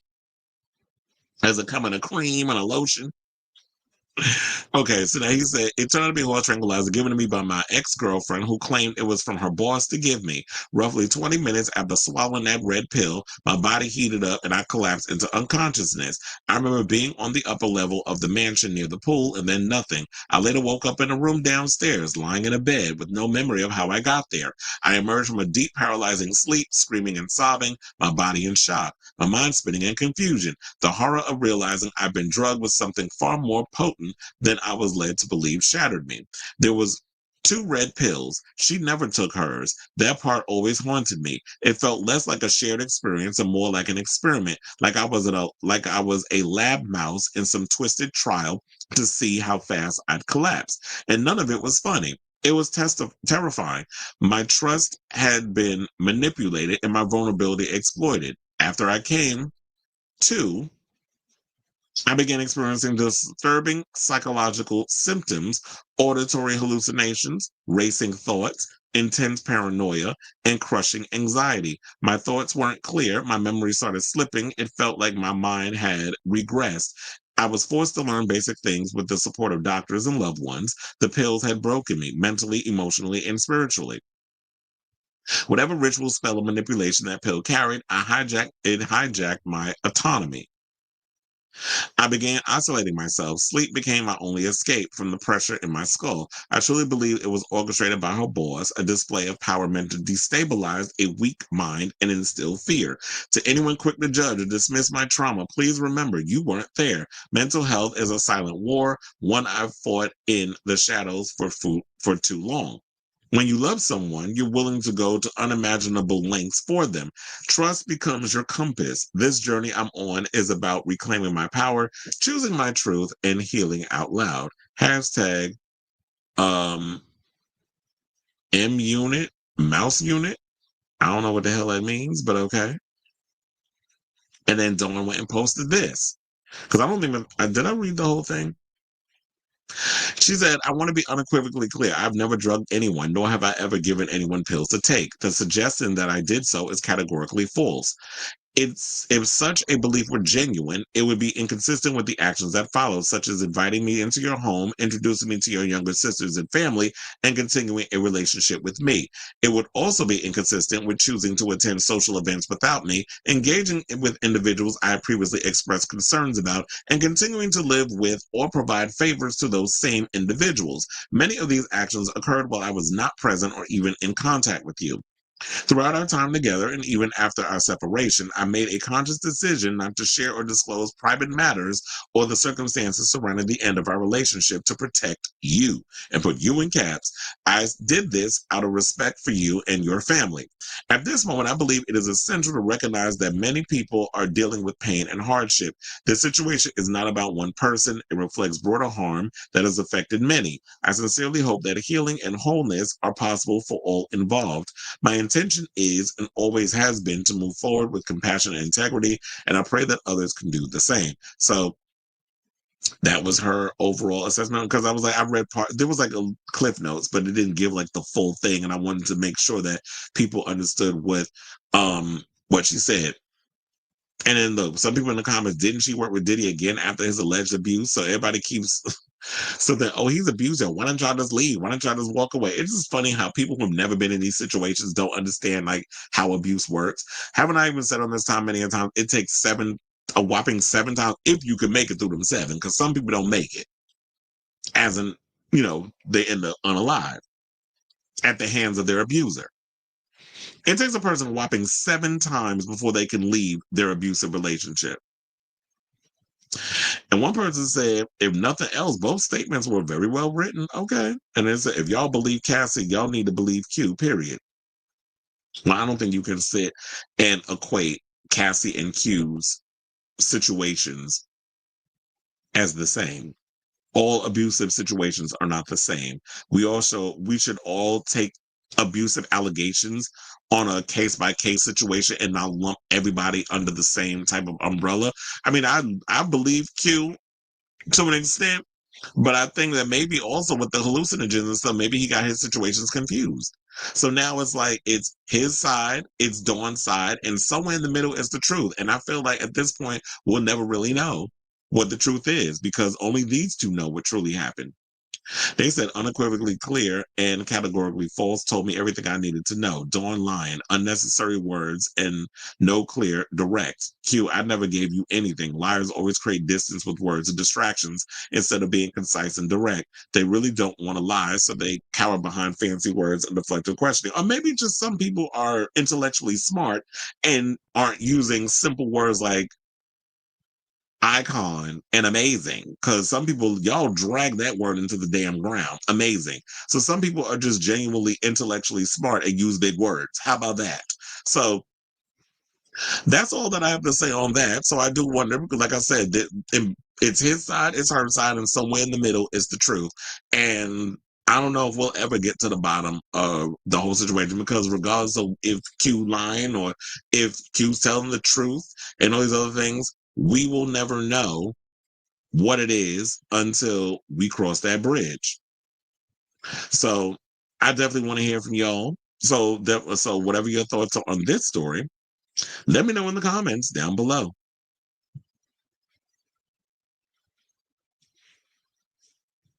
Onyx says, I'm not talking about the big yellow. Okay. She covered an 80s Joni song, The Beat of Black Wings, that was intended to be on the Velvet Rope, but was left off the album. It probably didn't fit. She also has an unreleased track with Elton John before he trash talked every female in the industry. Oh, you mean kind of like what Patti LuPone has been doing with everybody on Broadway at this damn point, which we're going to get to? There's one on the Aida soundtrack. All right. So now let's move on. Let's get into some homosexual news. So apparently,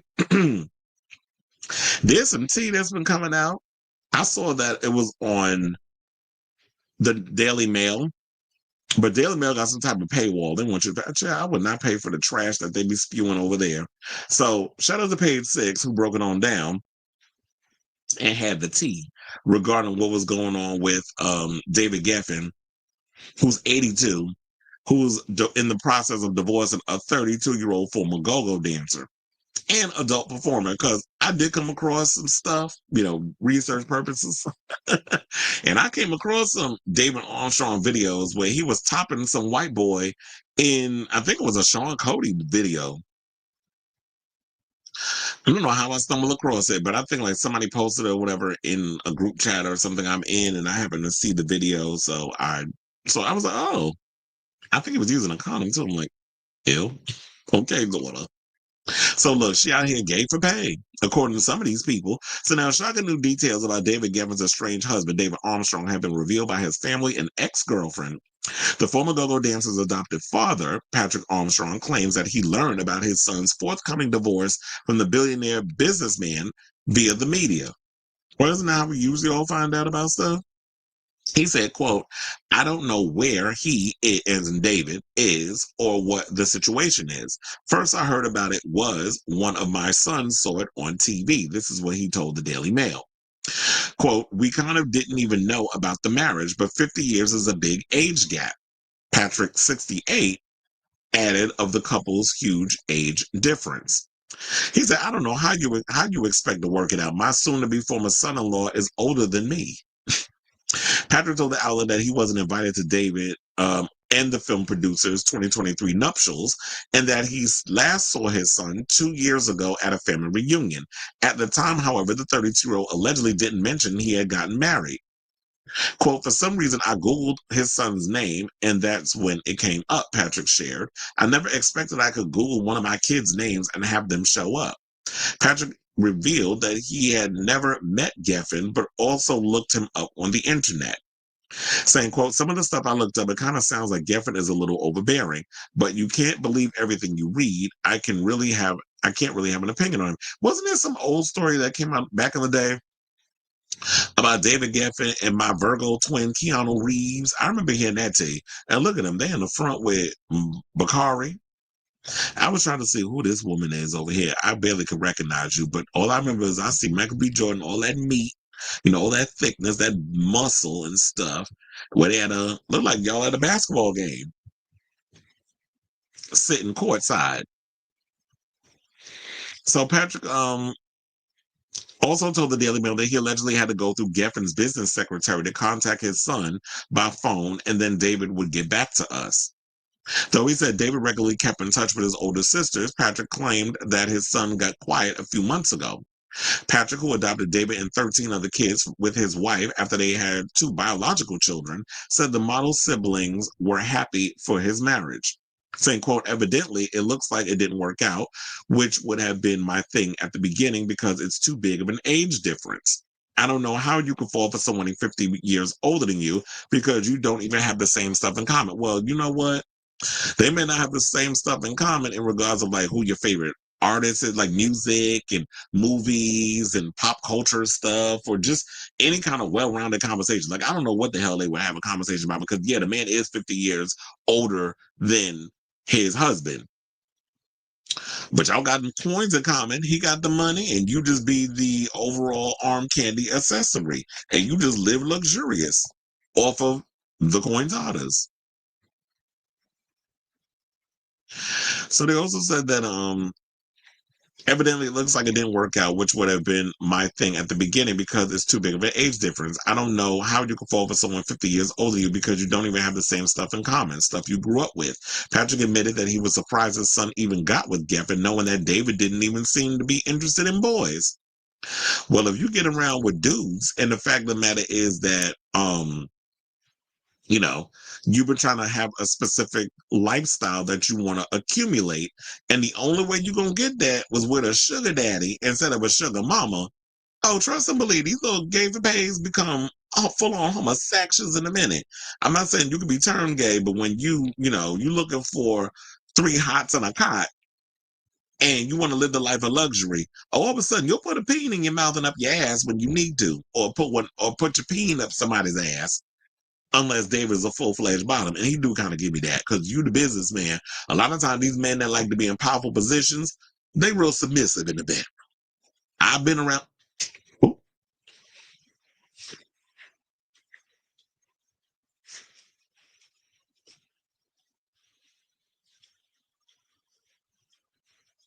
testing. Hold on. Can y'all hear me? Hold on. I accidentally stepped on my mic on the cord and I unplugged my mic. I was like, look, I've been around the world and I. So I know how the men's are, especially these men with money. Um, but anyway. So the Data 16 told the Daily Mail he's unsure if David will reach out amid the divorce, saying, quote, we just kind of waiting to see if he mentions it, bring it up on his own terms. Now, David's ex-girlfriend also shared some insight into their past. The woman, who remains anonymous, told the outlet that she believes David's romance with Geffen was kind of typical. She said, I just think he got what he was looking for. He cared a lot about the money. In my eyes, he always wanted to become rich and famous, and he got to live vicariously through the rich and fame by, luxuriating with David Geffen. And like I said, when you want something, you put that kind of energy out there, you don't never know how it's going to come.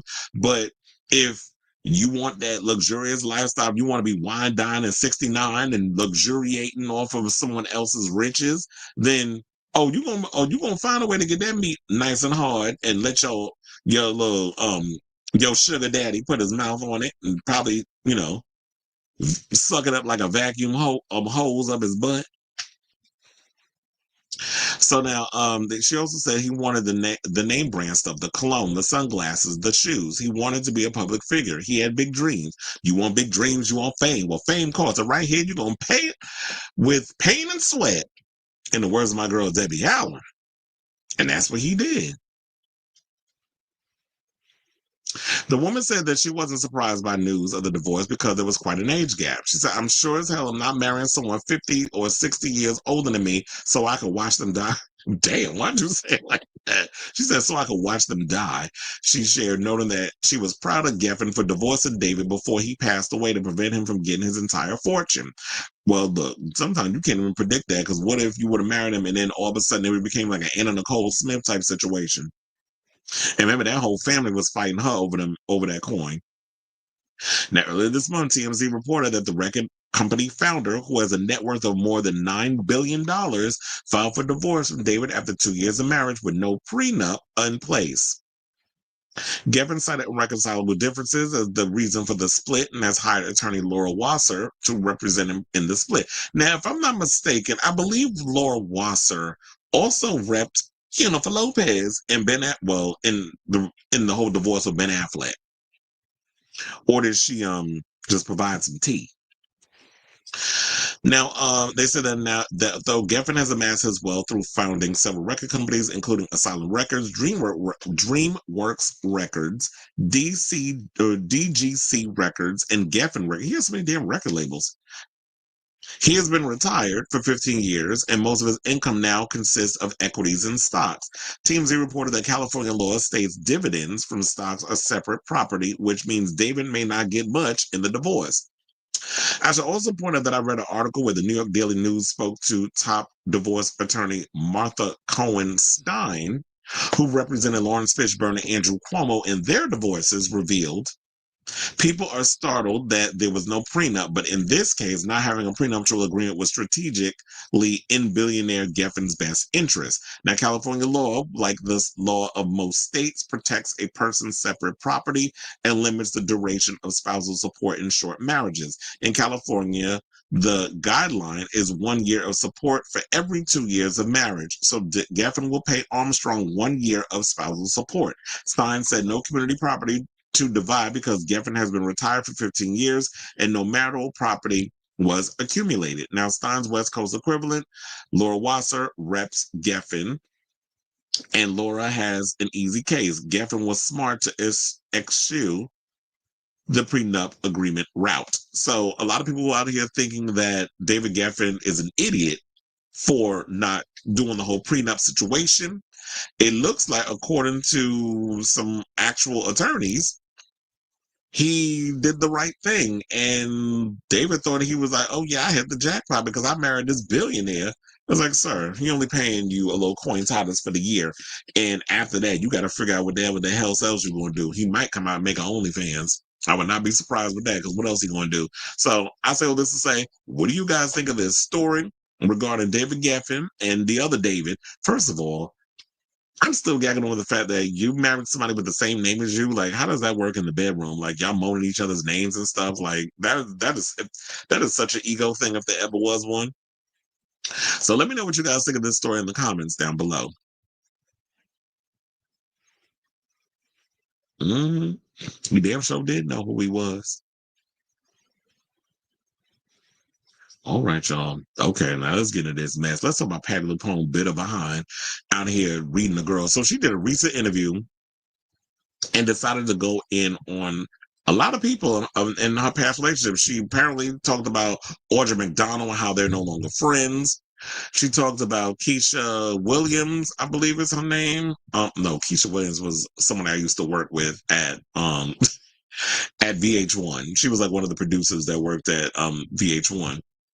It's Kecia Lewis. I don't know why I said Kecia Williams.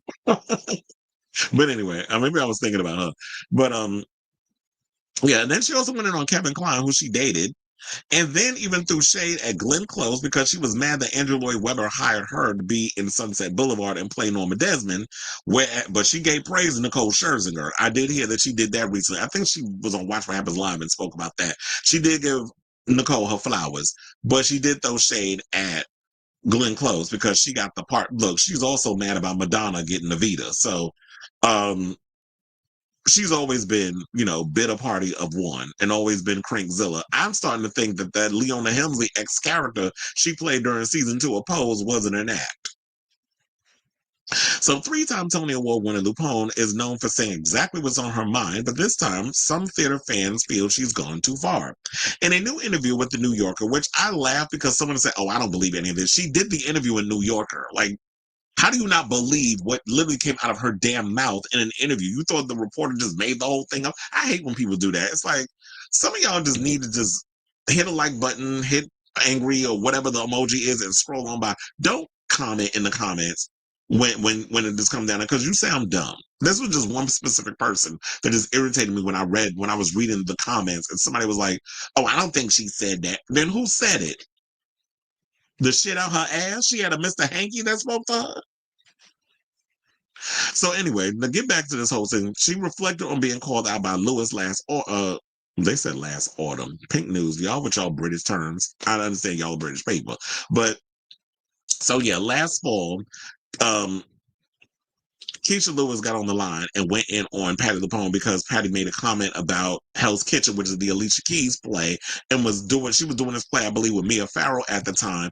And next door, she could hear their cues and stuff coming through the wall. So she was like, oh, that play is a little too loud. And they dragged her because they said that those are racial microaggressions. When you're sitting there talking about you're doing a little quiet ass play next door and you're on the other side of the wall because the walls is real thin. And a lot of them theaters are real old on Broadway. You can hear the sound cues and stuff on the other side. That's not their issue. That's a y'all issue. Nobody told y'all to put y'all, I don't know. Nobody told y'all to have y'all show right next door to theirs. If you're doing like this quiet, talky play and you got this musical next door, I mean, sometimes I'll be at the movies and I'll be hearing the vibrations of sounds coming from the next theater over when we're having a quiet moment from the movie, but we get it. It's the theater. It is what it is. But apparently she had a problem with it. So at the time, LuPone was starring in The Roommate alongside Mia Farrow at the Booth Theater, while Lewis was appearing, as I said, in the in-house kitchen next door at the Schubert Theater. At the time, LuPone felt the noises bleeding through the walls from Hell's Kitchen, and at the suggestion of her stage manager, got in touch with the head of the Schubert organization, Robert Winkle, to address the issue. So yeah, she was telling her inner Karen, like she always does, and was in her feelings. Yet Lewis, who was starring in the production as Miss Liza Jane, decided to upload a video to social media in which he spoke as one veteran Broadway star to another to call out LuPone's actions. In the clip, Lewis suggested that LuPone's request was bullying, racially microaggressive, and rooted in privilege, as she had deemed a black-led show loud. And that's why I said, yeah, when you talk about black shows, and I know a lot of people, y'all, with your racial blind spots, when it comes to certain situations, y'all got to watch some of the words and some of the things y'all say, because yes, we do read into a lot of things, and it's because we have to.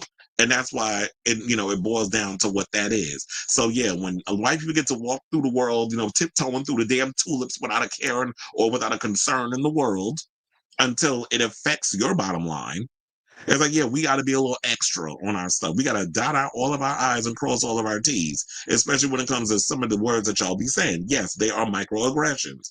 Live it, learn it, absorb it, accept it, and move on. So we have to keep having this damn conversation. But do you think that Patti LuPone learned her lesson? Of course not, because she decided to be a little shady ass bitch and get on the line and said the following comment.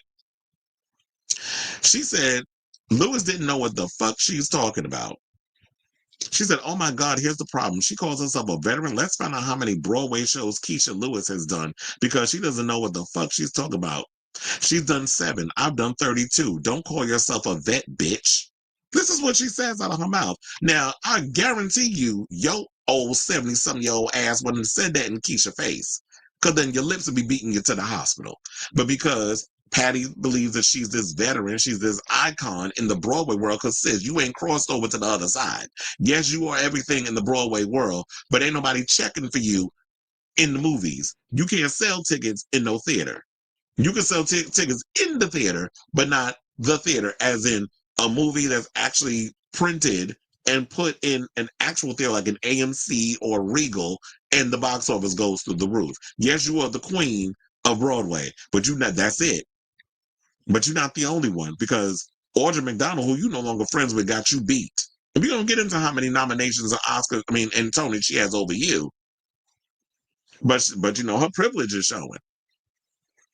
So I should point out this, because you're going around saying that you did what she said, that she did 30 or whatever the case was. She put out some big number. So Kecia has done 10 Broadway shows. And yes, LuPone has doubled that with 28. Or I should even say tripled, because you're almost at 30. But Kecia, if she's been doing this for a long time, because she was in the original Broadway company of Dreamgirls, just because you're not familiar with her don't mean that she's not a veteran. Because when did Dreamgirls come out? Like the late 70s, early 80s? That's 4 decades in Broadway. And yeah, just because she's done 10 Broadway shows, you've done damn near 30, and she's been doing it for decades, she is a veteran. Just because you got more numbers over her don't mean that you're better than her. She said, this is not unusual on Broadway. This happens all the time when walls are shared. So everybody goes and makes phone calls like you, apparently. Now, during the conversation, a New Yorker's journalist, Michael Schumann, then reminded LuPone that the 6-time award winner Audra McDonald had left an emoji on Lewis's video to voice her support, which she had a problem with. She said, I thought you should know better. That's typical of Audra. She's not a friend. So I guess she's supposed to just blindly support you. But it's like, as a Black woman, she gets it. I'm not going to blindly support you because we're friends. Like, that's not how that works. And she said, and she probably felt like she was being intentional about it. She said that, yeah, the pair had a rift in the past. She also declined to answer a question about McDonald's revival to Broadway stalwart Gypsy, which she is currently nominated for her 11th Tony Award. Instead, LuPone sarcastically quipped, what a beautiful day. Yeah, because you couldn't say great gowns, beautiful gowns, because then Aretha had to crawl out of her damn crypt and cuss you out. Now, online, the Broadway community is less than impressed with LuPone's digs at both Lewis and McDonald. One person said, quote, listen, I appreciate Patti LuPone and her contributions to theater as much as anyone else, but she's crossed the line one too many times. I'm tired of her actions being passed off as diva behavior when in reality she's just mean-spirited. Another added, Patti is so tactless and tone deaf, like, girl. Elsewhere in the profile, the Agatha All Alone star addressed accusations that she is a diva. She says, I know what I'm worth to a production. I know that I'm box office. Don't nickel and dime me before you put me on stage. Don't treat me like a piece of shit, because at this point, if you don't value me, why am I here? Well, I get all of that. I understand as a woman that they do treat women a certain way in theater and all that other stuff. However, you being a bitch towards other women is unnecessary. Just because your name is, in lights, and you put butts in seats, and you know what you're worth to a production, doesn't mean that you get to show up your charisma, uniqueness, nerve, and talent, or act like one. I didn't want. I would have went there and used the C word, but I'm like, I'm gonna behave myself in this episode or in this topic. So, Patti, good, get a grip. Stop with the nastiness and the being tactless and all that other stuff. It's like, yes, you are a talented woman. You are an icon within the theater world. But this attitude of yours and the things that you're saying, well, I will say this. While it is thoroughly entertaining, and I love a little grist for my mill when it comes to, talking all this celebrity stuff, and if there's a little beef going on, I do like when the girls just be out here not trying to take the more diplomatic road. And you could have, given it in ways where you didn't come off being like some nasty, somebody who's just nasty and mean spirited, because that's what this story is giving. So, shout out to Audra McDonald. Shout out to Kecia Lewis. I know my parents went to go see Gypsy. They told me late, and I was like, oh my God, if I would have known, I would have loved to have gone with y'all, with a ticket and gotten a ticket to go see it and stuff. So, I heard it was pretty good. I definitely want to check it out, and I'll be watching the Tonys this year so we can see Audra McDonald walk away with that Tony and stick it to old bitter ass Patti LuPone. So I say all this to say, what do you guys think of this story on my theater people? I definitely want to hear from you what y'all think about this story. So let me know what you guys think of it in the comments down below. I was like, wait, I almost forgot to take this thing out. Hold on. All right. Let's see what people said in the comments.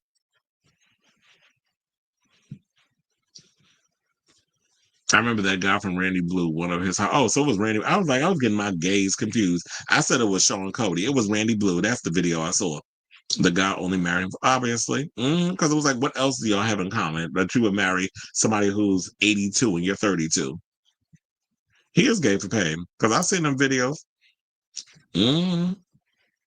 Of course they do. You said theater people have beef too. Of course they do. And Patti LuPone, the one that's putting out here in these good old streets. All right, y'all. Let's see. How many topics do we have left? Okay, y'all. So we got about 5 more topics before we are going to wrap up this episode. So before we get to said topics, if you could please do me a solid, hit that like button. If you're new to the channel, hit that subscribe button, and also be sure to smash the notification bell so that way you know when we go live with a brand new episode of Chris Avalon Unfiltered. And as I stated earlier, I'll definitely put in timestamps in once the live stream is done, so that way those who come in and watch the playback will be able to chime along and just get right to the topics they want to check out instead of the banter that we do during the live stream. So now, without further ado, let's get into some Drag Race season 17 news, because it pertains to Katy Perry. I'm like, this girl can't catch a break. So Joella's favorite girl got read down to the floor by Corey King and Susie too. They was being messy when they were doing like this little Q&A type situation, and they revealed some behind the scenes tea regarding the season 17 premiere where Katy Perry was a guest judge. So y'all know that the show has become accustomed to hiring the biggest superstars to help kick off a new season, like Nicki Minaj, Miley Cyrus, Naomi Campbell, Ariana Grande, and the lot, and Lady Gaga. Now, season 17 started no different, with California Girls crooner Katy Perry taking up the mantle. And while Joella, Slasian diva of Los Angeles, now this part cackled me. They said icon in local drag known for her opulent looks and Katy Perry super fan. I'm like, I couldn't even say that with a straight face. Oh, she's she's the icon in local drag known for her opulent looks. Okay. Might have been thrilled to see her role model as a guest judge, but it seems like the entire cast share her sentiment. Now, speaking at the Beverly Center Mall in Los Angeles, I think I know that mall, and it said for the Out Loud Presents Pride kickoff in a TikTok posted to the account at Greg Gusto, Corey King shared that not every queen was gagged to see the Woman's World singer in the workroom. So I do have that clip. So we're going to take ourselves a trip over to TikTok to see that clip, and then we'll come back and we'll talk. Please hold. Oh no. Is this another JoJo story? No. Everyone get your phones out. This is TikTok working. Katy Perry walked in, and it was me, Crystal, and Jules like talking. And she walked in like, "Hey, Slay, please wait." And I remember Jules just went, "Do we care?"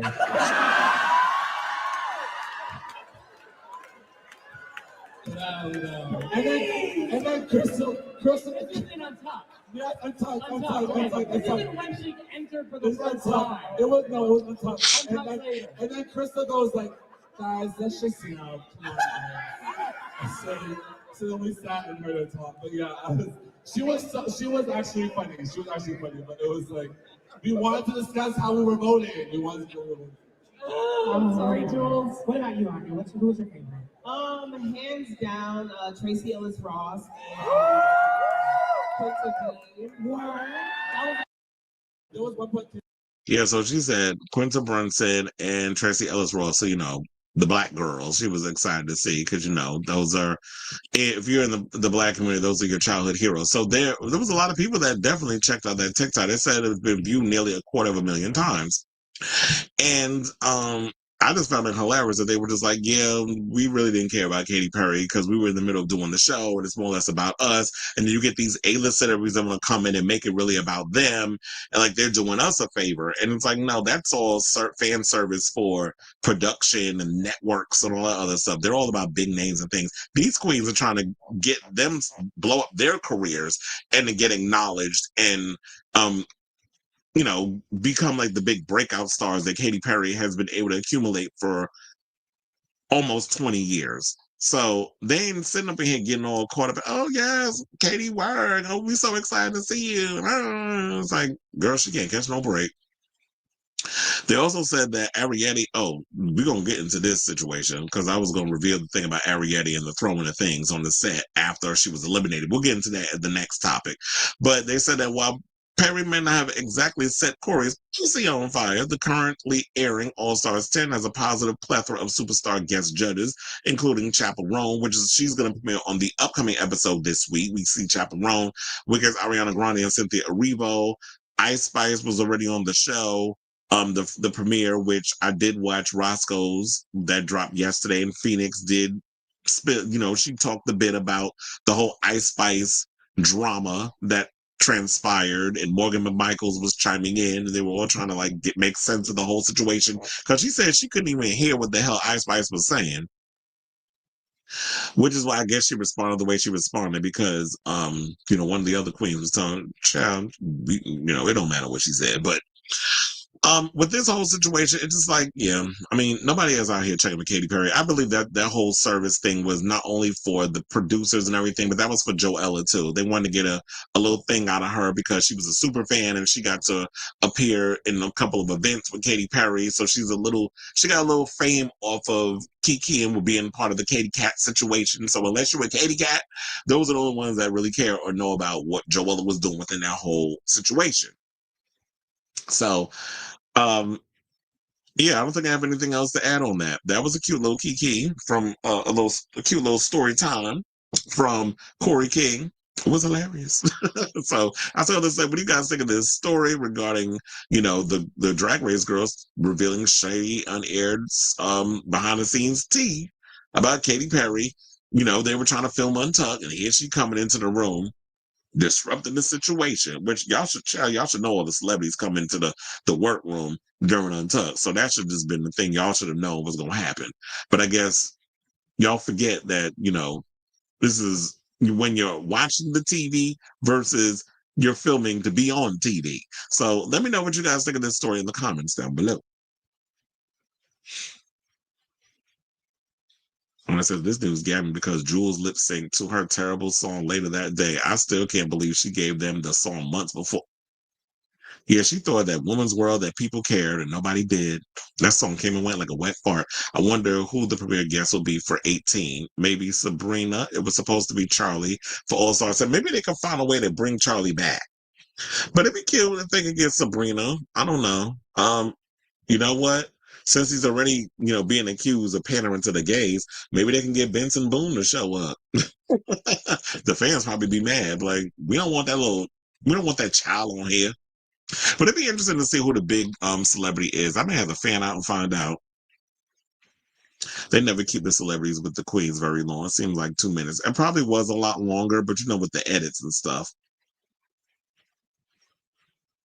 But I just wonder how long. I need to find out for some of the girls. Like, how long do the celebrities be in the room with y'all before they're called back to, the stage after the deliberation? All right, y'all. So now, since we was talking about Arrietty a little bit, let's get into her. So there's more tea coming out about her. Yesterday we did the story where she apologized to Irene the Alien over some of the exaggerated things she accused her of being a racist and a pedophile. When she was going out saying that. And now, she recently did an interview with Joseph Shepard, which was all kinds of awkward, by the way. And I was reading the comments, and a lot of people weren't really feeling that interview. I don't know. I like Joseph Shepard, but I'm like, is going on Joseph Shepard kryptonite for these Drag Race girls? Because remember when Elliot with 2 T's went on there to try to get, and a friend of mine hooked that interview up, by the way. But when Elliot with 2 T's went on Joseph Shepard's show to kind of rejuvenate her image after all the stuff that was coming out during her season. And I don't know, in some ways it kind of felt like, I don't know if it helped her career in any way. I feel like it kind of backfired. Candy Muse was still going on social media talking about what was going on with that. So I was wondering if, like, I don't know if this really helped her. And I feel like what you were spilling the tea about, you was throwing yourself on the floor and throwing things, and I'm going to temperature, giving full on, white girl guarantees when you're not even a white girl. It's making you look bad. I don't think it helped your case. And sidebar, I know Joseph was even more livid because in the beginning they did post that the interview was done, I think maybe like a week or two before. I think it was mere days before this whole situation with Irene the aliens conspired or happened. So I know he was tight, because I'm like, damn, I did this interview, and then a week, like not even a month, I would say, like, yeah, if I can remember off the top of my head, the timeline, it was like a week later, this drama spilled. So I'm like, damn, I know you was, I'd have been pissed if I was a content creator. And I'm thinking I'm about to eat with this interview, and this situation happens. But nevertheless, let's get into the story. So now it says, so you already know about the Villains Roast episode. That's when Arrietty went home because she stole Jules Sparkle's jokes and then wrote that nasty mirror message towards Anya Nerve. So now, and then, the fandom was pissed off when she wrote what she wrote about Anya, because I'm like, oh, I thought it was funny. It was like, girl, if you're not somebody that's good at reading, if you're not good at throwing shade, if you're not good at the comedy, clearly you wasn't. That's why your ass went home during that Villains Roast. Because if you knew how to tell a joke, if you knew how to set up a joke, if you knew how to be funny, and if you actually was around some people, or maybe even had, because some people have that knack for reading and throwing shade and being funny, and then there's some of y'all that is like, yeah, you need to find somebody who actually knows how to be funny and have them come up with a couple of jokes for you and then work that out. But even you stealing Jules' jokes, you couldn't make them shits funny. But yeah, so it backfired. The fans was tight, and I truly do. I'm no shade. I can't speak for Anya. Anya felt that she needed to forgive her, but in that moment when we saw all that on TV, I did not buy her apology. I felt like you did all of that because it was the backlash you got from the show. And then, like, weeks later, after that, that's when y'all went and filmed the Lollapalooza and all that, and the finale and all that other stuff around that time. So that was a time for you to come in and be like, okay, I need to control the narrative. I need to clean things up. So I need to give this apology, because then the fans can back up off me. But then you do this thing with Irene, and then it starts up again.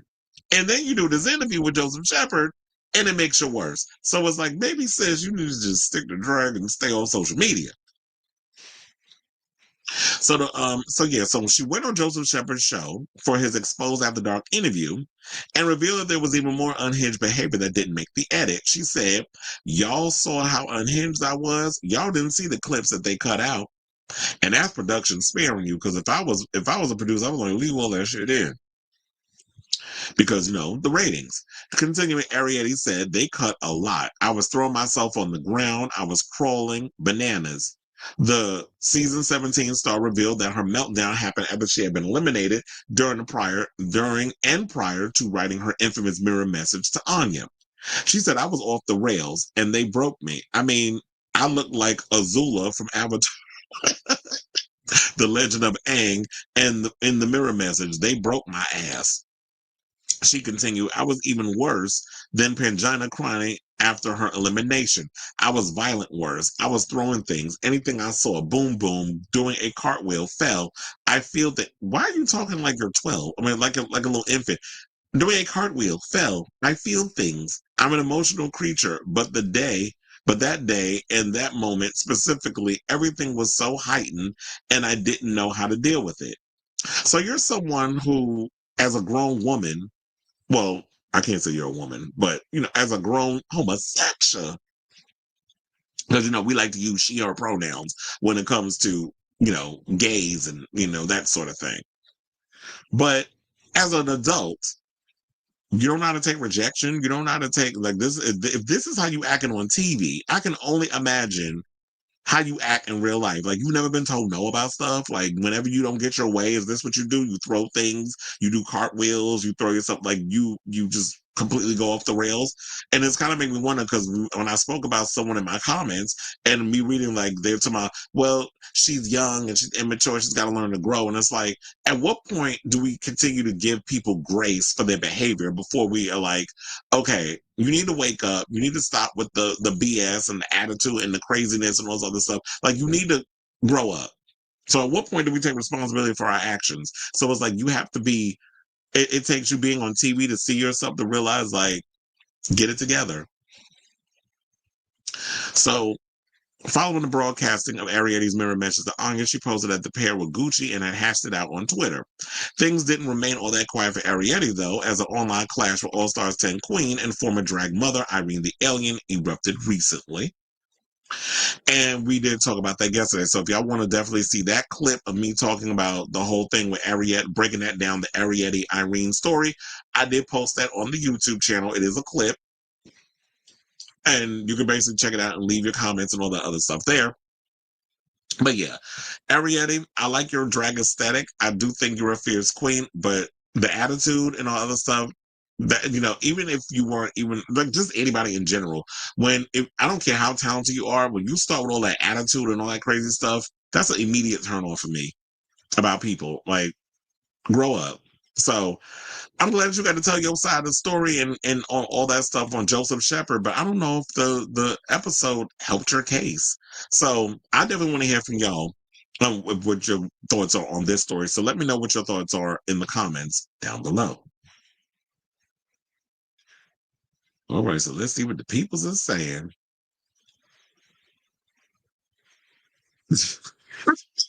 Imagine the Queen lip syncing to a Benson Boone song. They hardly ever do male songs. Yeah, that is true. But they've done male songs before.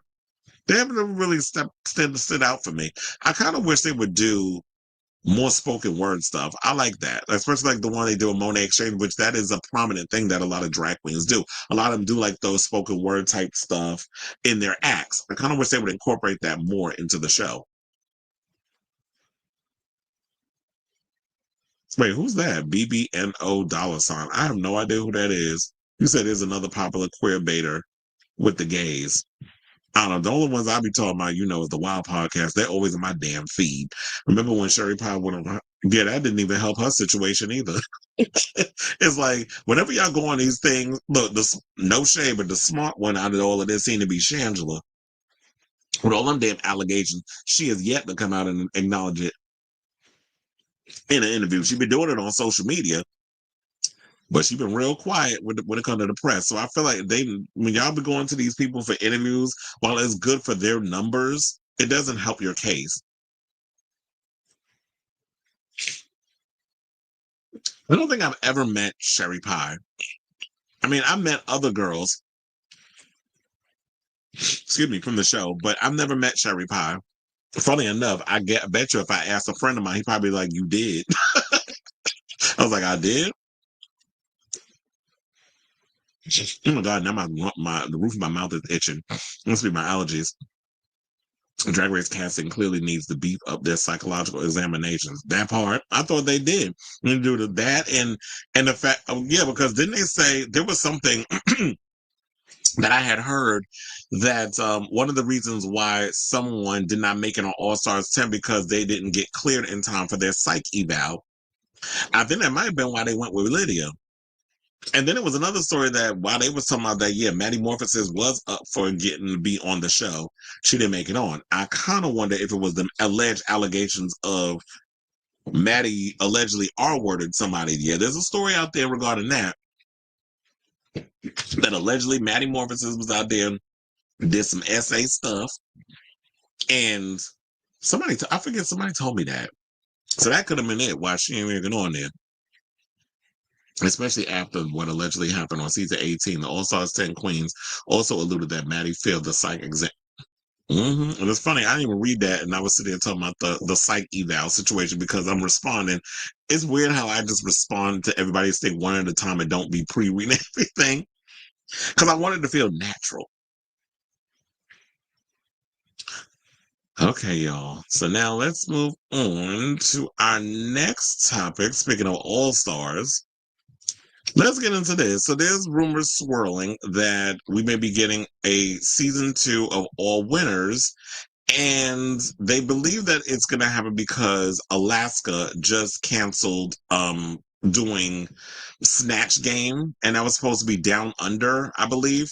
So yeah, they were supposed to be doing a Snatch Game in Australia, and Alaska was supposed to be a part of the cast. She probably would have did Mae West or something. And she had to cancel because she said she had a prior engagement. So I was like, okay, thank you for unblurring. So okay, so now let's get to the article. So it says RuPaul Drag Race fandom is nothing if not impatient.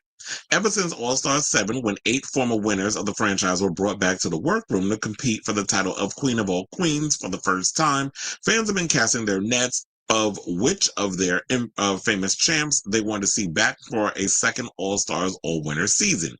But despite many spin-offs of the All-Stars franchise airing since then or on the way, All-Stars 10, Drag Race Philippines Slays Royale, and Drag Race UK versus the World Season 3, to name a few, there has been no concrete evidence that another all-winners version is in the works.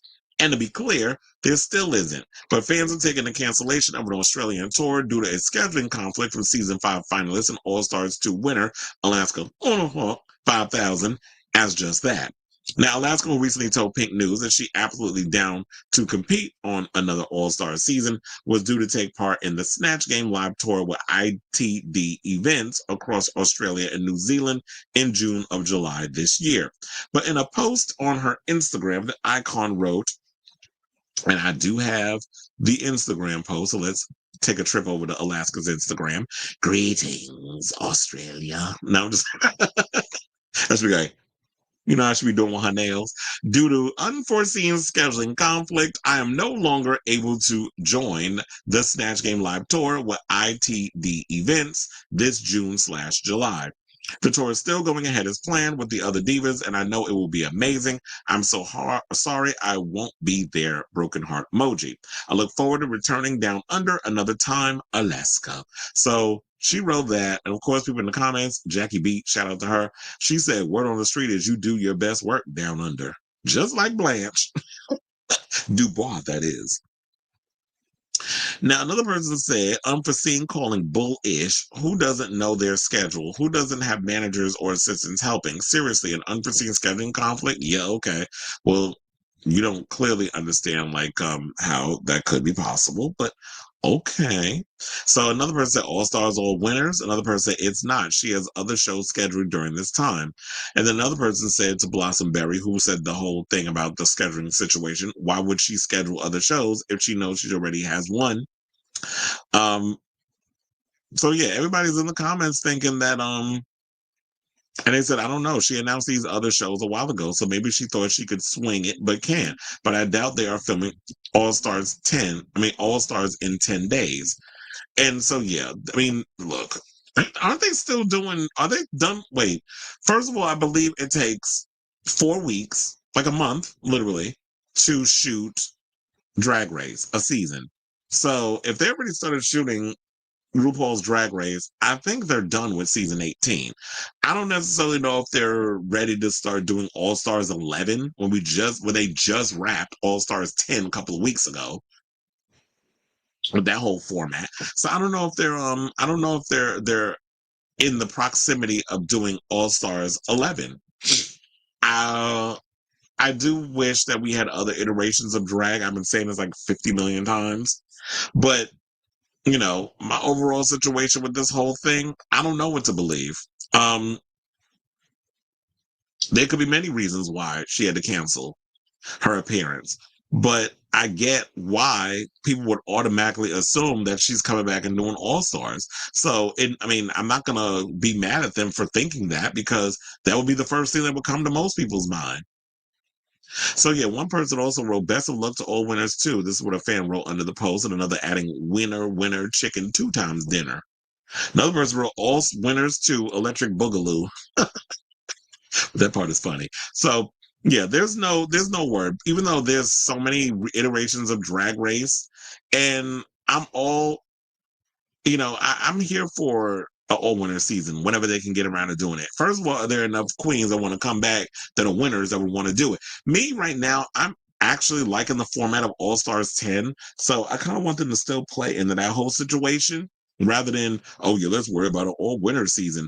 Y'all been speculating about all of this stuff for years in regards to that. I want a pork chop season. I want a drag mother-daughter season. Maybe y'all could do a drag sibling season where it's like y'all split up in teams and have the drag mothers on one team and then, excuse me, you have the drag daughters on another team, and y'all kind of do the same thing like y'all doing with this format of Drag Race. And then there might be some eliminations and they go head to head. Like you have the tops from each of those groups where they make it to the semifinals and then they battle it out. And then we'll see who made the best drag queen win. So there's other ways that I think that they could come up with this. I don't necessarily know about the whole all winner season. You can't get Bianca Del Rio's not trying to come back. I don't think Chad Michaels wants to do it. We already heard Bob the drag queen said that he feels like in so many ways that an all-winner season is beneath him. He been telling y'all not to even do the versus the world shows. So you think he's going to be able to come along and do the all-winner season? So I don't know. While I would love to see Alaska back on the Drag Race main stage, showing her glow up. And believe me, she has blown up because she's been out here doing so many things. Drag the musical, I absolutely loved it when I got to see it. She has Race Chasers, which is successful. She's been out doing a lot of great things. I don't know if she's even thinking about putting out new music. Hopefully she will, if she has something to say. But yeah, we're just gonna file this under rumor. But if she ends up doing all winter season, I'm sure we'll find out about it via Reddit. So I say all this to say, what do you guys think of this story? Do you believe that Alaska is planning on doing a all-winter season of Drag Race, which has got a lot of the sleuths, the internet sleuthing? So whatever your thoughts are on this matter, let me know in your thoughts in the comments down below.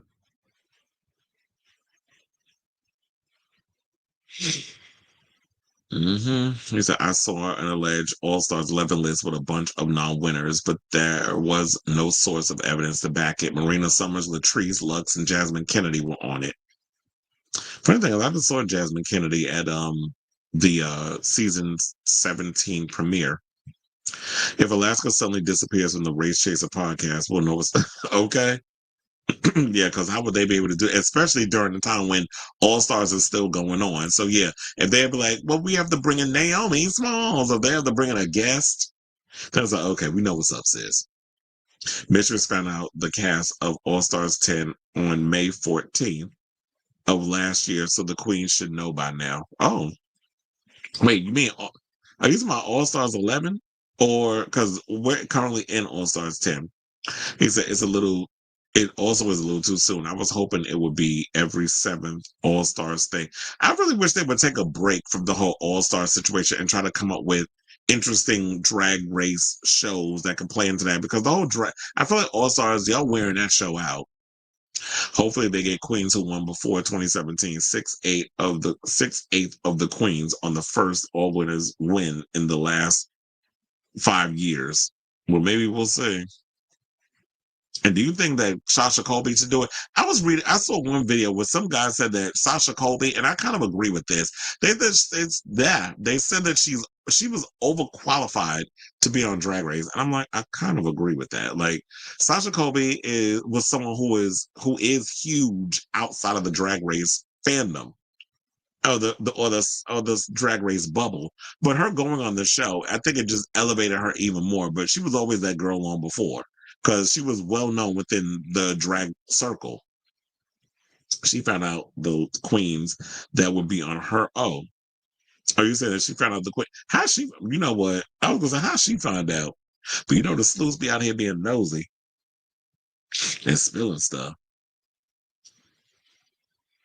Anyway, now speaking of Bob the drag queen, let's talk about Bob, and let's give a huge congratulations, or should I say congratulations, to Bob the drag queen, who has made Drag Race history as the first Black drag queen to accumulate 2 billion followers, or 2 million, on Instagram. After many incredible first years, Bob is having an even better 2025. In January, she turned looks, misguided Efrons. Sidebar. We have to talk about Dylan Efron. I saw him yesterday at the VMAs. I don't know why I was looking at him a certain way, but I'm like, I would totally hit that. First of all, I was like, Zach was always my boo thing. Like, I've always wanted to do nasty things to Bob, but I'm like, to Zach, I'll take Dylan. And I heard Dylan is part of the LGBTQ community. Didn't he say he bisexual? So he could get it. So anyway, so besides the fact of misguided Efrons and made headlines as a competitor on The Traitor Season 3, in April, Bob became a New York Times bestselling author with her debut novel, Harriet Tubman, live in concert, posted via Simon & Schuster. Now, as of May 25th, 2025, it's funny, 5/25/25. I didn't even think about that. I was like, and that was a once-in-a-lifetime situation. Bob not only broke a record for as the first Black queen in Drag Race history to reach 2 million followers on Instagram, but she is also the only Black queen in the top 10 list of most followed Ru girls. Bob is currently in 7th place behind Violet Chachki by just 1,000 followers. Yeah, it was on purpose that I said her name like that. So, longtime Drag Race fans might remember how years ago, Bob also became the first ever Black queen in a franchise to reach 1 million followers on IG. That particular milestone was achieved in November of 2018, more than 2 years after Bob was crowned America's Next Drag Superstar. Since winning season 8 of Drag Race, Bob has established herself as an actor, comedian, activist, musician, lyricist, social media influencer, author, co-host of the Peabody-winning series We're Here on HBO, sibling rivalry podcaster, Angels in America performer, and the MC of Madonna's history-making The Celebration Tour.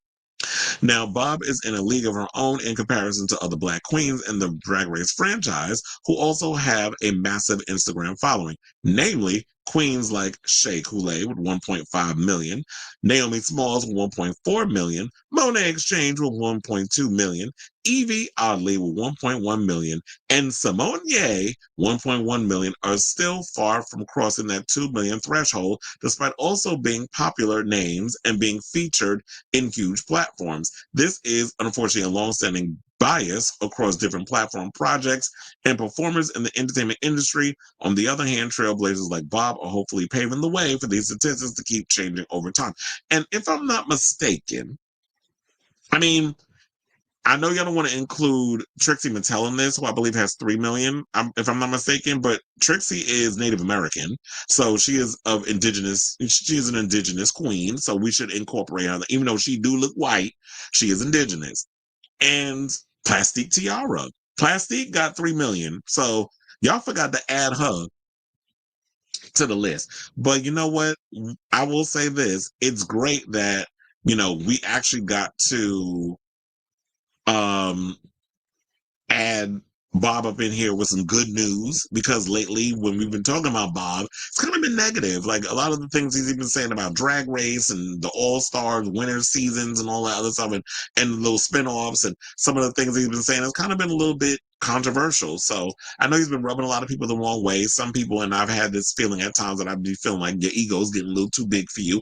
But this is a great milestone for Bob, and a major flex. He is loved and very popular in the Drag Race queendom and fandom. So he's one of those that definitely does not need Drag Race to be a success or to be considered a success. So I say all this to say, what do you guys think of this story? Once again, congratulations to you, Bob.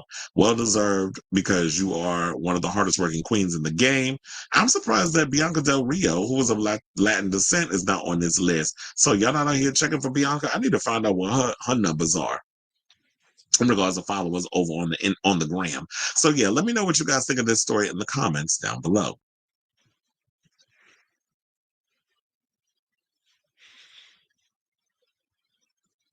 He said an article came out saying that Kylie Jenner was meant to replace Kim Kardashian, but because she had kids during her rise, that actually hurt her and made her lose her footing with the young teen audience she had. Well, yeah, once you start procreating, even though there's a lot of teen mothers out there in the Midwest and in the South, I'm surprised that all of a sudden everybody want to act like they got this moral compass. My oldest niece graduated high school. Well, congratulations to your oldest niece. It's always a great thing and a milestone whenever you can graduate. Because look, not a lot of people out here graduating high school, let alone college, let alone high school. I was thinking about unfollowing Bob. I was thinking about unfollowing Bob because Bob working my damn nerve. But sometimes the artists do that. We have our love-hate relationships with celebrities. I know I do. Sometimes I'll be ready to windmill and be like, "Would y'all just STF you?" And then there's times like, "Okay, I'm over it." He's got more of an ego the last few years, especially after working with McDonald. Well, that is a good name to have on your resume. But yeah, I do agree about the ego thing. There's many influences that can do what Kylie can do. Alex Earl is the current it girl. I hate to admit it, but yeah, Haley B was that girl too. Anyway, I hate to have to close out the show with being the bearer of bad news. But let's get into it. So let's talk about Nightlife legend and drag icon Kevin Aviance, who I had found out yesterday, I think right after I logged off the show, because we did an early show yesterday, and I happened to be scrolling and I saw that Lady Bunny had posted this thing from Kevin's page, which was asking prayers for Kevin. And then the mother of the house of Aviance, aka Mother Juan, shout out to her, posted the same thing. And I immediately had to hit up my good sister, my Judy, because shout out to Funky Donnie, because Funky Donnie would say he lost a friend because somebody thought when he said about this girl's his good Judy that they said that it was his good Jew. I'm like, first of all, good Judy means bestie, close friend, somebody who's like, that's Judy girlfriend or Dorothy, that whole thing. So my good Judy, that's what we call people when it's like Ace Boon Coon or whatever. So anyway, my good Judy, Jovan Aviance, I went and hit him up and we started, I was like, did you hear about the whole, he was like, yeah, I heard. I even asked them, him and Lamont Aviance Dinkins, who passed away, may he rest in peace a couple of months ago. I asked them when I went to go visit him because he had just come out of the hospital. He had passed away from cancer. At the time, he was just out of the hospital from the whole cancer treatment and all this other stuff. But anyway, when we were kikiing and having a conversation, I asked him, I was like, how come a lot of y'all don't get together? And so he said, because there's too many of us. And it's like, yeah, when you in a house and you have a lot of members of your house, a lot of them it's so many of them, it's hard to like keep track and get everybody in like one space. So yeah, and I believe if I was not mistaken, I was told Sir Ari Gold was a member of the House of Aviance as well. That's what I was told. But yeah, so this unfortunate news came about where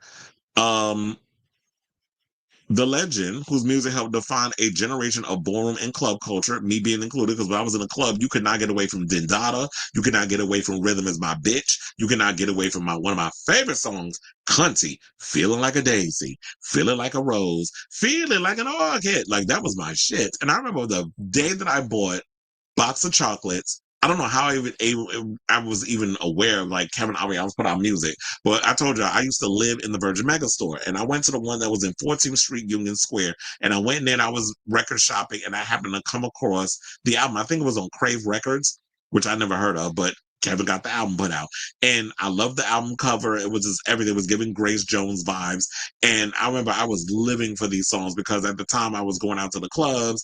It was HX and Next were like the prominent queer magazines that was in New York. So that was like, if you wanted to know where to go, who the who's who were in the nightlife scene, HX and Next were the magazines that we looked at to find out where we need to go to just have a good time. That's when New York was popping with the clubs. So, and Kevin was holding court in a lot of those clubs, especially when he used to be, thick as thieves with Junior Vasquez, who you already know had the issue with Madonna back in the day. You already know the history of when Madonna calls, I'm not here. Not getting into that. And that's how I learned from Kevin about, when Madonna used to get on everybody's nerves, used to call her Madoodoo. That's why I got that. I always tell y'all this story. So, so I remember when I bought the CD and I went up to the register and I wound up striking up a conversation with one of the guys that was ringing up my order. And so I was like, okay. So I found another one that's a part of my tribe because we started getting into this conversation about Kevin. So that's my little Kevin story before I get to, the whole situation that had happened. So what had happened was apparently they said that he's recovering in the hospital after a life-threatening health emergency. So on Monday, May 26th, Aviance's team shared a statement on social media with the latest updates regarding the queer icon's health status. And I do have that post, so let's take a trip over to his Instagram and says the following.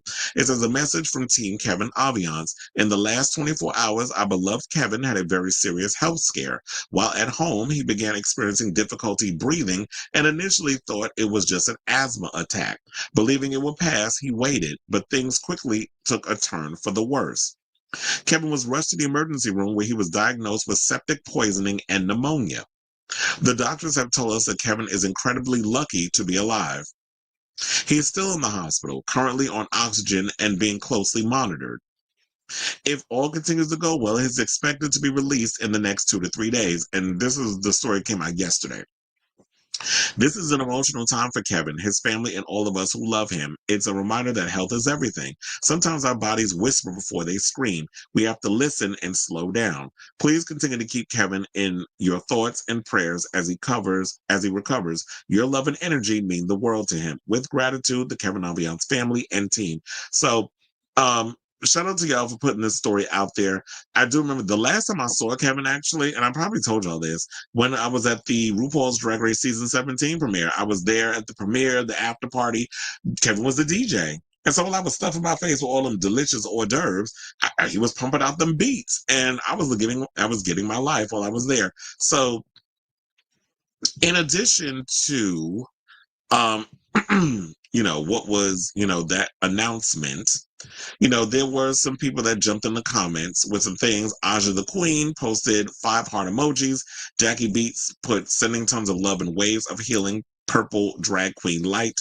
Full recovery queen. The world needs your energy.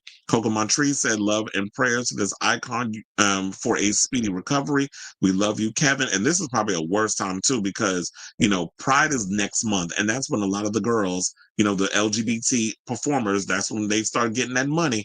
And Kevin's been relatively busy ever since he started working with Voss Entertainment and, and having oh my God, I totally forgot Andrew WK's ex-wife who represents him as his manager. I forgot her name. Cherie Lilly, that's her damn name. So ever since he got her on board as his manager and everything, like his career has been onward and upward. So also the Real AIDS Memorial jumped in with prayer emojis. Brian Friedman, who is a known dancer, choreographer. He was in the Lady Gaga Abracadabra video. He's also done some stuff for So You Think You Could Dance. He said, sending you so much love. Audra Nate, my girl, shout out to her, jumped them in the comments and said, oh no, sending all my love for a full recovery. Sherry Vine says, sending love. Dominique Tyra A. Ross, I know I have to say her whole name, says, sending love and prayers. Riv Royalty says, thinking of you, BB. Aurora Sexton jumped in the comments. Mario Diaz, who is known by Gay Uncle Mario too, said, love you, Kevin.